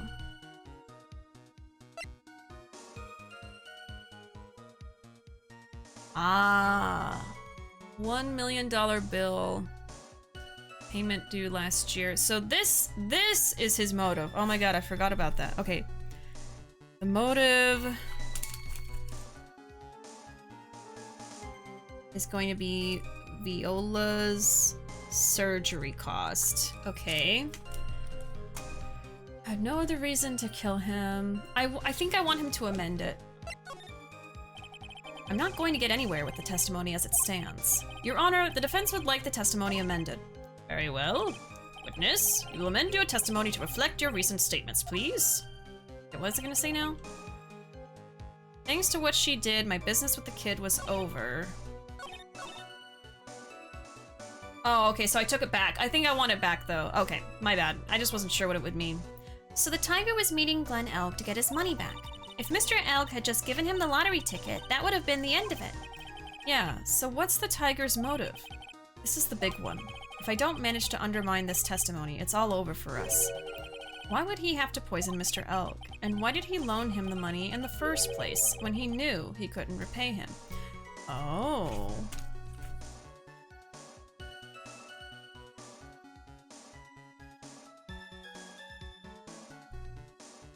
Okay. Why would he loan him money when he knew he couldn't pay? Interesting.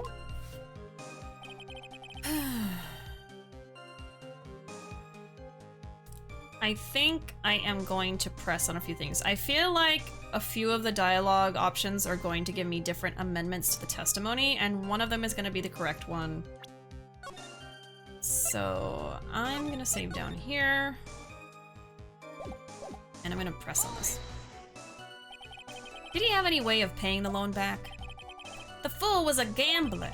He said he couldn't give it up till he landed a big win, so I agreed to help him. Help him? You? I kept hitting him with ideas for ways he could get a big win, but the guy kept losing. So you were helping him for his sake or yours? Win through compromise. You help me, I help you. What's the difference, huh? I don't believe this. Nick, would anyone really ever loan money to someone they thought was unreliable? Like, for example, if it were you, I'd only loan you $5 max. Thanks a lot, Maya. Thanks for your confidence. I'm gonna press on this as well. So, how much were you expecting him to pay you back on that day? What do you think? The whole package, $100,000 including interest. That's a real heavyweight punch. Once a client misses a repayment, you call the whole loan in. You want to make it in my world, that's all you gotta know. And how many times had Mr. Elg been late with his repayments? Once. And how much was he supposed to pay back every month? $50. $50 per month. Glenn was late once. Okay. Sounds like Mr. Elg was in a real sticky spot. Yeah, at $50 a month, he would never pay that huge loan off. Yeah. Okay. Tells me he's got no way to pay up. This is where I think I can get the amendment done. I'm about to flatten him. Oh no, it was this one. Well, I think I pressed this in already. About to flatten the guy when he starts screaming. Was that because the guy won the lottery? Was his last chance at a big win? And you can confirm that this is the ticket in question? That's it. The Millionaire Radio Show starts at 1:30 p.m. and runs for 10 minutes. That fixes the time you two met with some accuracy. And the whole scene was acted out again 30 minutes later. Yeah, so 1:30. Lottery starts. Lasts 10 minutes. So 1:40, it's done. And then 30 minutes later. So 2:10. Second murder happens, which is fake. Okay. Alright. Whew. All so that Mr. Kudo would see it. I can still see the kid's face now. I ain't never gonna forget it. Forget about it. Got real lucky. Was there anyone else in the restaurant at the time? I don't remember. If there was no one there, I'll wear that ridiculous Tigre shirt for a month. Mr. Armstrong, Maggie, and if I'm right, Viola Cadaverini were all there at that time. So, the victim had intended to repay you from his lottery winnings from the beginning? Seems that way to me. But you wouldn't normally expect to win the lottery, would you? Huh. The undying belief that your next roll will end the worst losing streak you ever had. That's what defines a true gambler. Sorry. He makes it sound so cool. Don't be tempted, Nick. You haven't got the willpower for it. All I know is the kid took a shot and he got lucky in the end. Okay, so I feel like I'm not having penalties anymore. I'm gonna press this. What do you mean things would have been over and done with? So I need to present evidence to this amendment that he does. Have it amended. Okay. I was after the $100,000. I didn't have no other reason to kill the guy. So it's to this, but I don't know what exactly to... Let me press on this again. Are you saying you had no other motives? Yeah, so what? Why didn't you take the lottery ticket? Why do you think? Four Eyes over there. Because of Maggie. Why don't you go ask Maggie about it? She wanted it so bad she poisoned his coffee. A likely theory. Let's not forget this witness was actually at the scene. Law doesn't agree with some of the things I send down. I couldn't be there when the cops show up, so I left. Your Honor. The witness's last few statements... yeah, whatever. Okay, leave it. Thank you, Your Honor, but there's no need to amend the testimony. Very well. Continue with your cross-examination.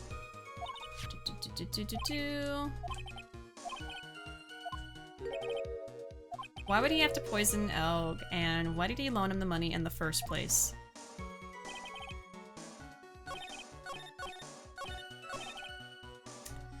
Okay, let's look over everything. So he has 500,000 over there, 100,000 there.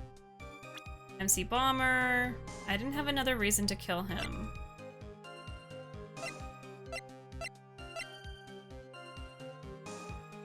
And then Jean's debt is also 500,000.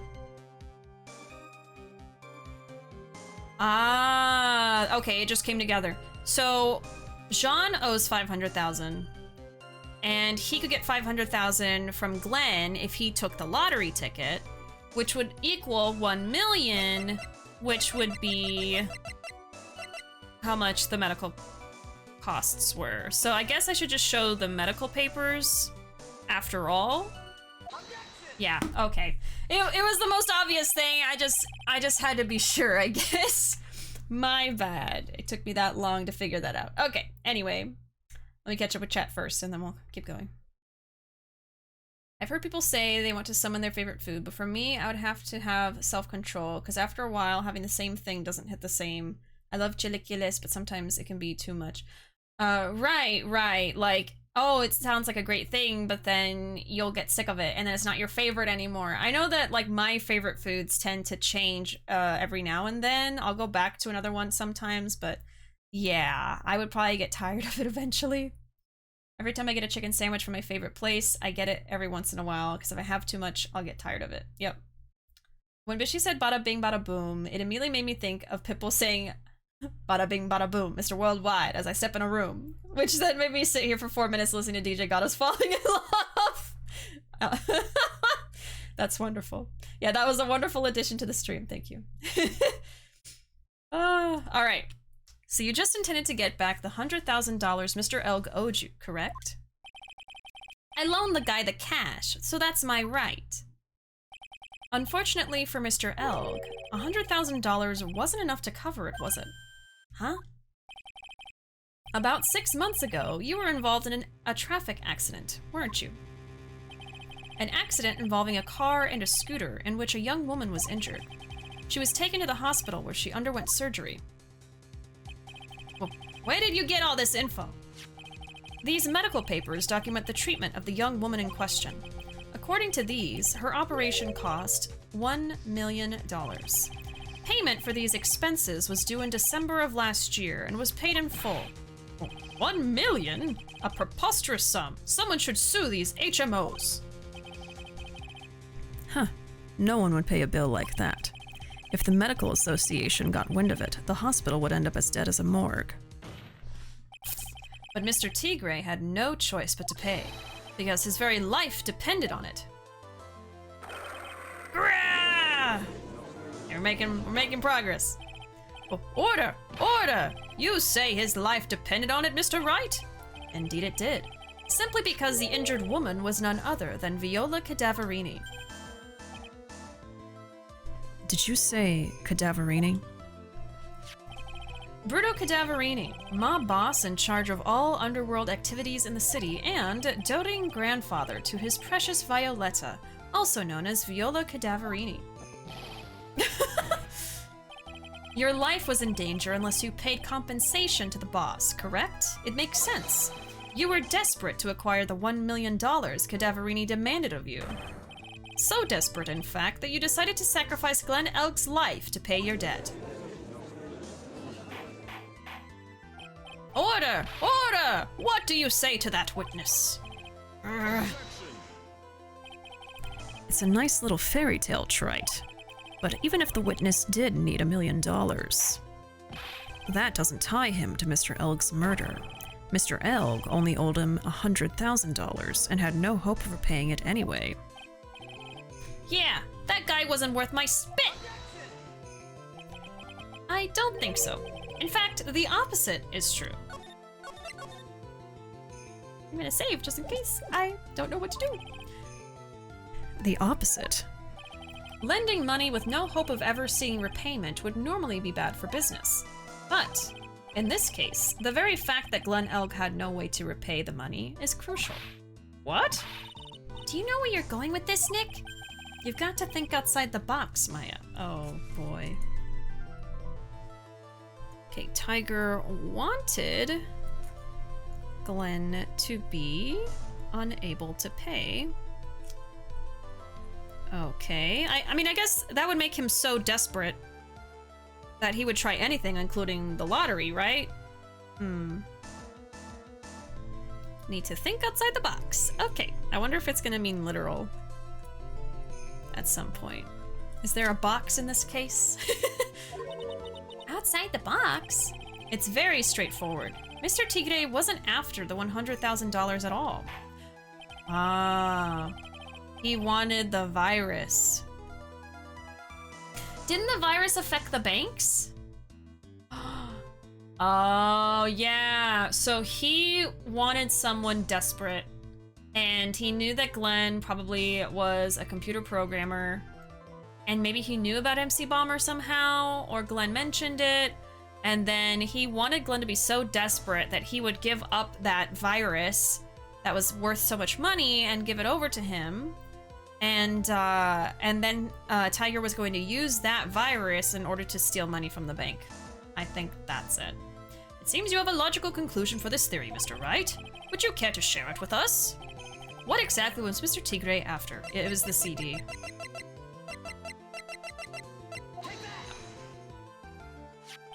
Glenn Elg was a programmer, a highly skilled programmer. That skill was the collateral Mr. Elg put up in order to borrow the money. Ah. Care to explain how skill can be used as collateral to secure a loan, Trite? He had the skill to create a computer virus, and so he did. A virus known as MC Bomber. A computer virus? What does one of those do? A computer virus is a program that wreaks havoc on the insides of a computer. A computer? What does one of those do? Oh, good lord. I guess the beard isn't the only part of his honor that is from the Stone Age. I'll explain it to you later, Your Honor. Right now, this is the important point. A virus like MC Bomber would be worth several $1 million on the black market. Oh, okay, or he could sell it to someone else for a lot of money. Oh, okay. Same idea. Mr. Tigre, you couldn't have cared less about the $100,000. Isn't that right? All you cared about was the one thing, the virus.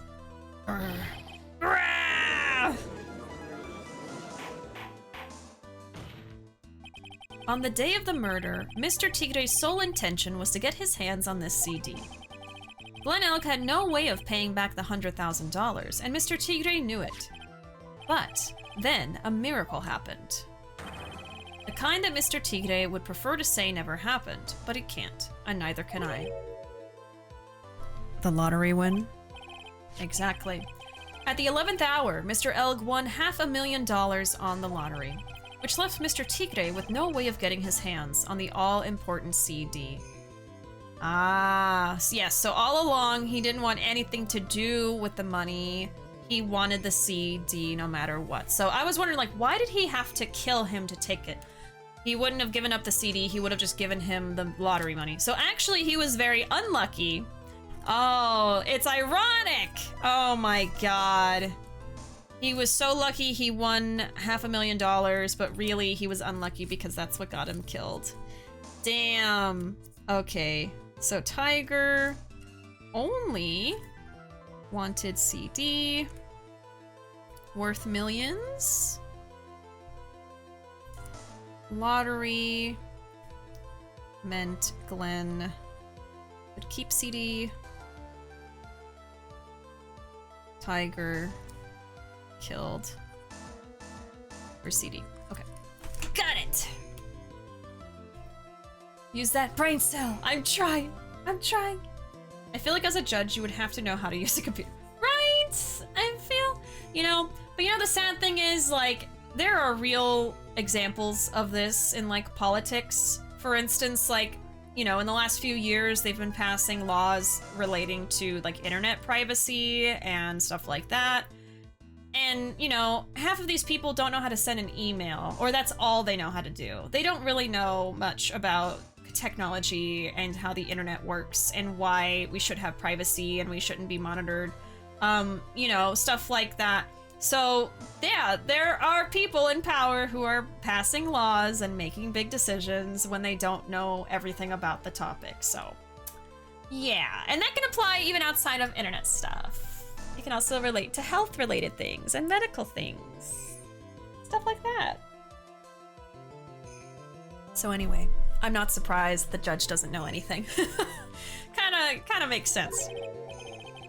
At least no legitimate way.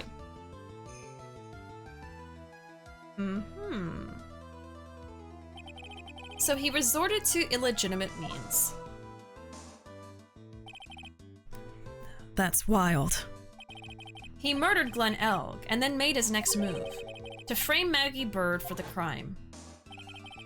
Mr. Tigre posed as Glenn Elg, while Viola Cadaverini played the role of Miss Bird. And then they reenacted the whole thing in order to establish a witness. The witness being the one we all heard testify yesterday, Mr. Victor Kudo. Like I said, Trite, that's wild. No one could pull off a stunt like that. For starters, there's no way the chef could have been kept in the dark about it. He wasn't. He was in on it. But Mr. Armstrong was in on it from the very beginning. Have you forgotten already, Mr. Godot? Mr. Armstrong owed the witness money too. $500,000, in fact. He had no choice but to go along with Mr. Tigre's plan.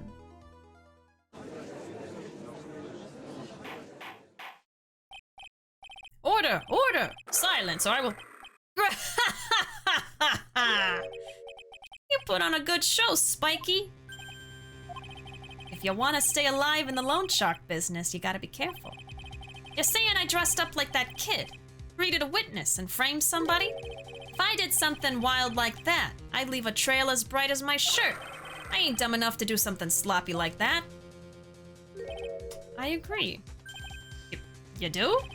Despite your appearance, you are very careful. That's why you took one more precaution.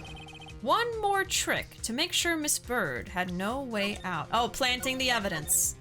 Planting the evidence. What? Another one, Mr. Wright? Interesting. Why don't you fill us all in, Trite? What was this trick you say Mr. Tigre performed to frame the accused? Planting evidence. So it would be, yeah, the deadly powdery poison. No?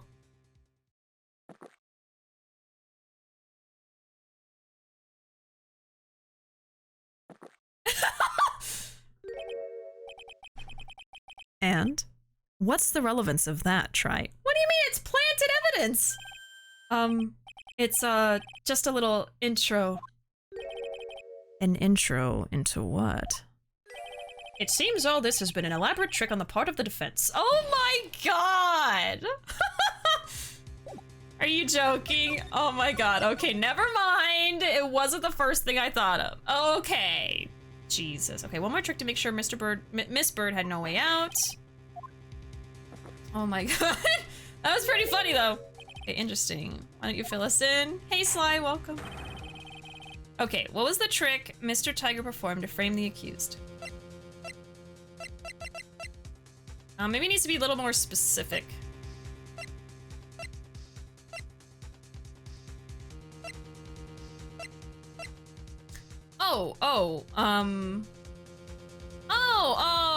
Okay.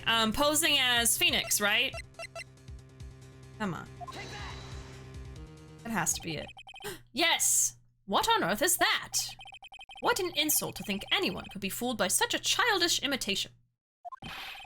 Consider yourself insulted, Your Honor. Mr. Tigre, you didn't just pose as the victim on the day in question. A month ago, in this very court, you posed as me. What?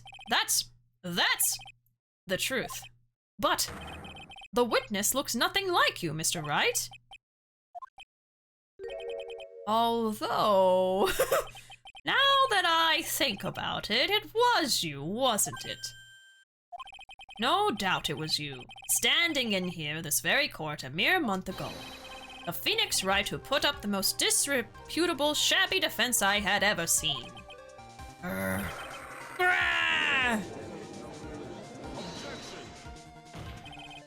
Can you prove that, Gramps?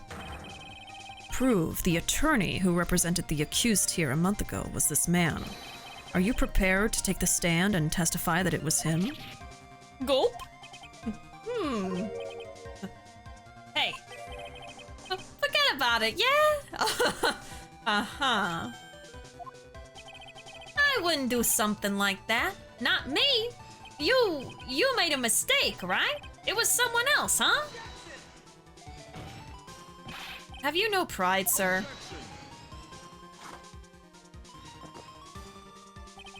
This isn't a matter of pride. In case you didn't know, Trite, here in court, we deal with people's lives. Mr. Godot is right. Your Honor? Speaking for myself, I am absolutely convinced. The attorney in question was the witness standing before me now. However, I preside over this court as the judge, with the vested power to hand down a verdict. Someone in my position cannot be swayed by a memory without evidence to support it. No! Oh, man. If the defense has no further evidence, the court will now excuse the witness. What? No! No! The circumstances surrounding Mr. Tigre are dubious for sure, but not conclusive.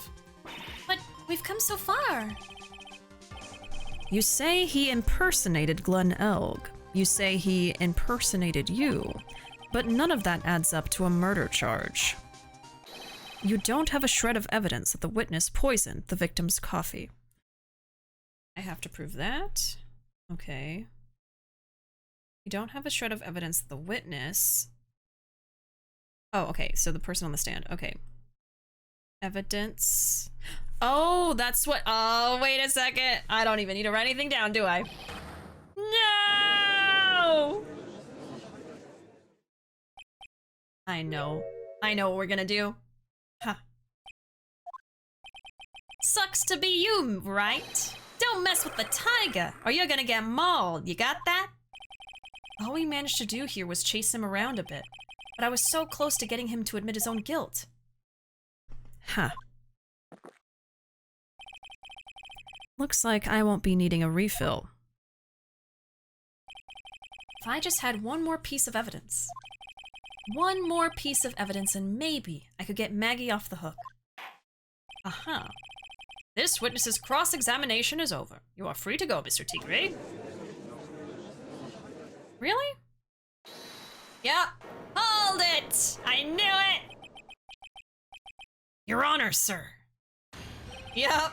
Wait! Here comes Gumshoe! To the rescue! Detective! Detective Gumshoe.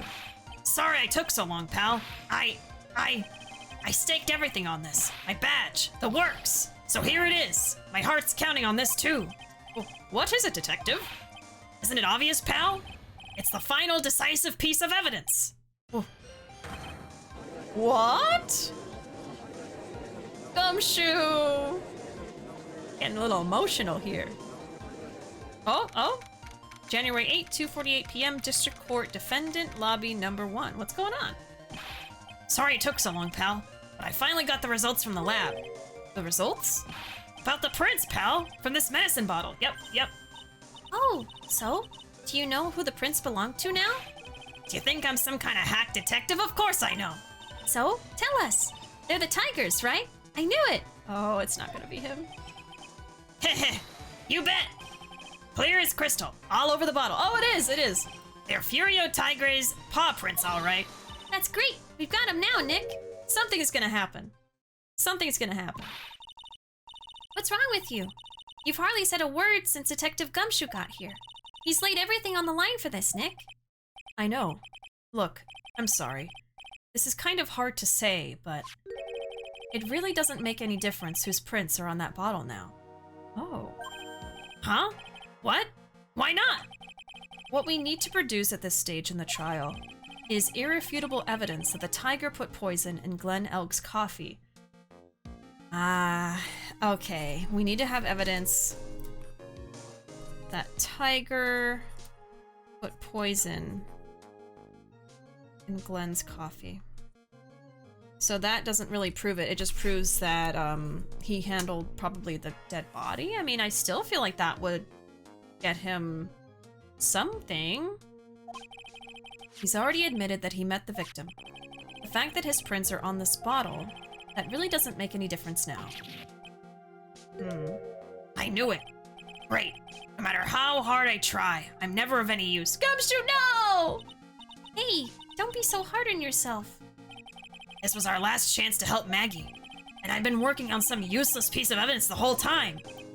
It's alright. I'm a real loser. It's not breaking news to me, pal. Did I give him the wrong evidence, or what? Oh! Detective Gumshoe? Maggie!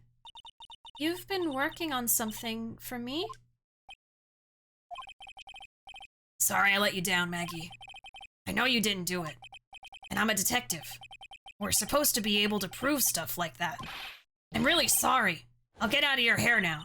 Detective Gumshoe, wait! He's gone. Oh. Isn't there anything we can do now, Nick? I wish there was. Gumshoe worked so hard to get that evidence. If only there was some way I could use it. There has to be. Small bottle put into pocket. The victim's ear medicine covered in Furio Tigre's fingerprints. January 8th, 3:04 p.m., District Court, courtroom number 4. We're gonna have to use it somehow. Oh boy! Quick, throw a blue badger at him. Show off that shiny cardboard badge. The judge's last brain cells are finally connecting. That objection from Nick hit real hard that time.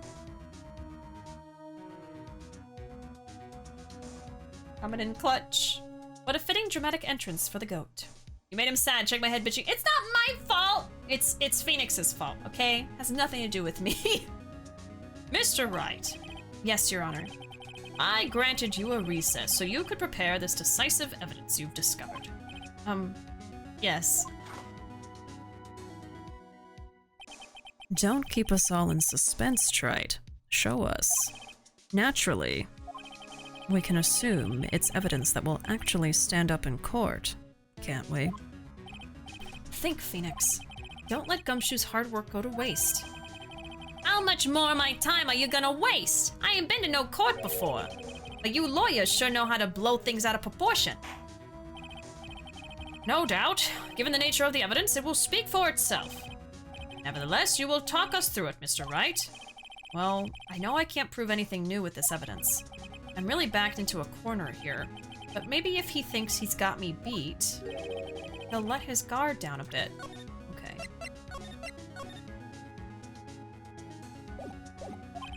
Don't keep us waiting any longer, Mr. Wright. Present this final decisive piece of evidence to the court. It has to be this.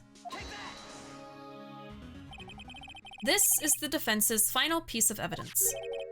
Isn't that the victim's? Your Honor. Naturally, the court is already aware of the contents of this bottle. However, interesting new information has come to light. We have clearly identified some fingerprints on it. Fingerprints belonging to you, Mr. Tigre. What? But Mr. Wright, what conclusion are you hoping to draw from this new information? Everyone in here knows what this bottle contains, except one man. One person in this courtroom should theoretically be in the dark. So it should be Tigre, okay. One person shouldn't know What's in the small bottle. Okay. My prints are on that pansy-looking bottle. Is that what you're saying? Well, what the hell's in it anyway? A phony trial, a phony lawyer, and phony clues. Everything about this case has been phony. Seems like the perfect excuse for some phony evidence. Fake evidence. Okay. Mr. Tigre, this is the decisive piece of evidence that will prove your guilt. Why? Because it contains... Oh, I'm gonna trick him. I'm gonna trick him. Potassium cyanide. Yeah, okay. I gotcha, Phoenix. I gotcha. This bottle contains potassium cyanide. Potassium cyanide? The poison used to murder Mr. Elg, Your Honor. We're gonna catch him in a lie. The victim's killer used this very bottle. And on this bottle, Mr. Tigre, we found your fingerprints. Well, how do you explain that? I'm surprised Mr. Godot hasn't objected. You'd make a good clown, you know that? What? You ain't never gonna get this to stick. You're just making me laugh now. You think a cheap bluff like that's gonna fool the tiger? A bluff? I can see straight through you, Phoenix, right? That ain't the bottle with the cyanide in it. No. This is the bottle we found traces of the poison in. Don't mess with the tiger or you're gonna get ripped to shreds. The cyanide bottle was brown and it was made of glass. How do you know? How do you know that? That cheap piece of trash. Don't look nothing like it.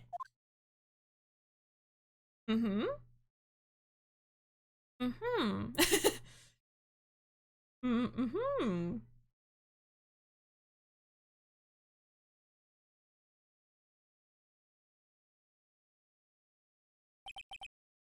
Got him. At last. Oh, what? Why's everyone gone quiet? I said that bottle. Is this the bottle you're referring to? Yeah, that's it. That's the bottle the cyanide was in. But you ain't gonna find my prints on that bottle. Don't let that cozy-looking suit fool you, people. That lawyer's just playing games.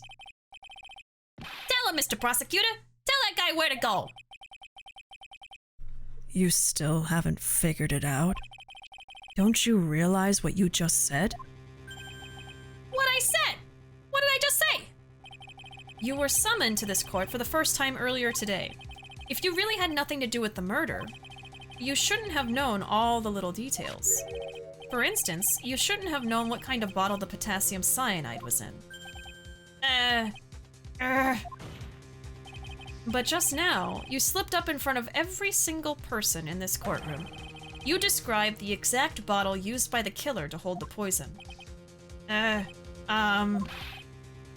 don't know who you're messing with. I'm the Tigre. I control millions of dollars on the black market. You think I'm gonna let some jumped-up suit get the better of me? Sure, the last piece of evidence was phony. But that's just what you deserve. A phony trial with a phony lawyer. It was all played out by you, the biggest phony of all.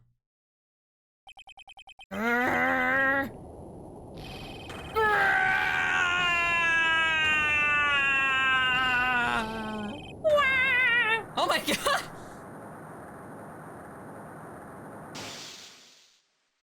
And he's broken. Have we tamed the tiger? Oh, hello? What's going on? Is that Phoenix? Looks like a blackout.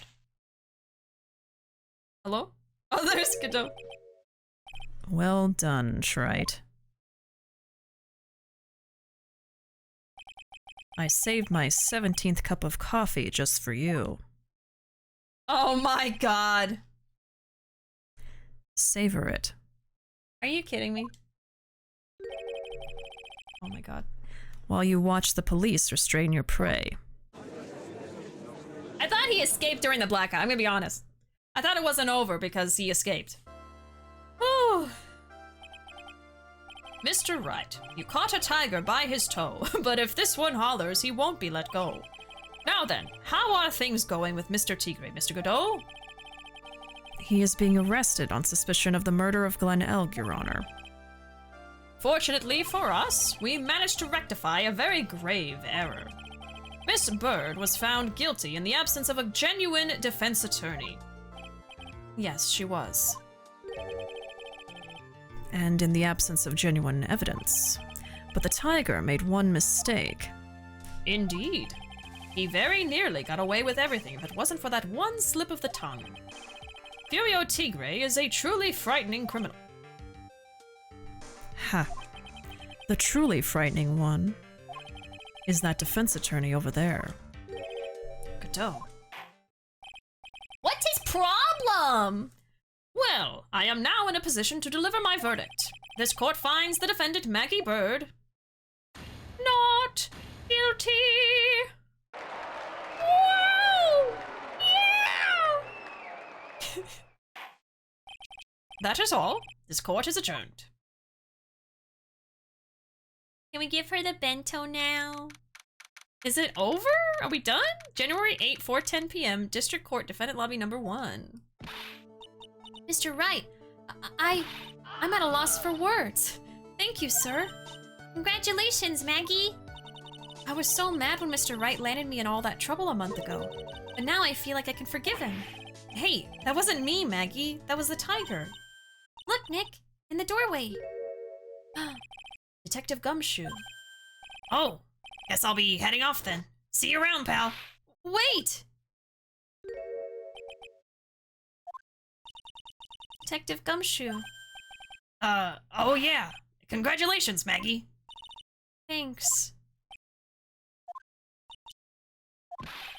I knew you were innocent all along. Why didn't you say that in your testimony then? Huh? Oh, well, well, guess I'll be heading off then. See you around. Wait up, detective! He just ran off. Maggie, why are you being so hard on him? He busted his butt for you. It's thanks to him that we got the medication bottle. That wasn't even of any use.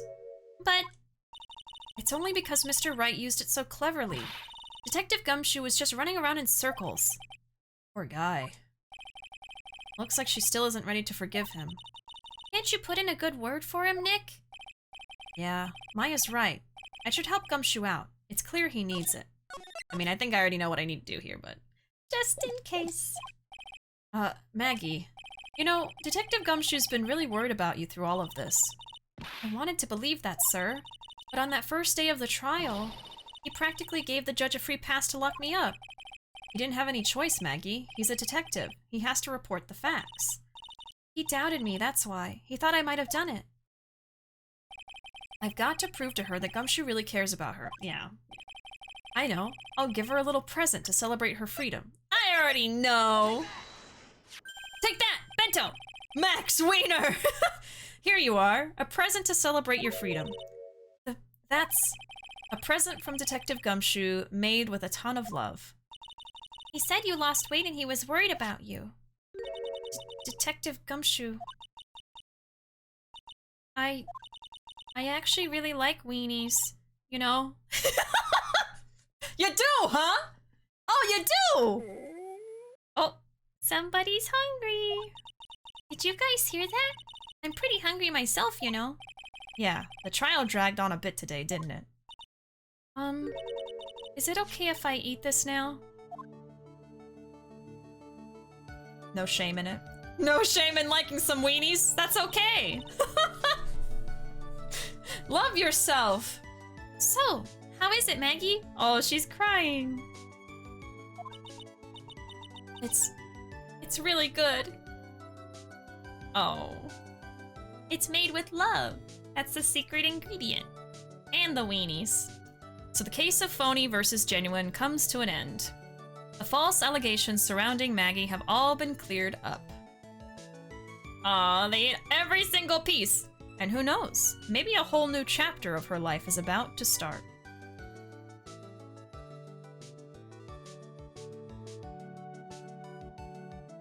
And confirm love is best ingredient in cooking. Episode 3, recipe for Turnabout, the end. We did it! Him! Him! Oh my god. It's him. Edgeworth. I like the new outfit. Okay. We've got some new clothes. All right. Okay. And we will be saving. And continuing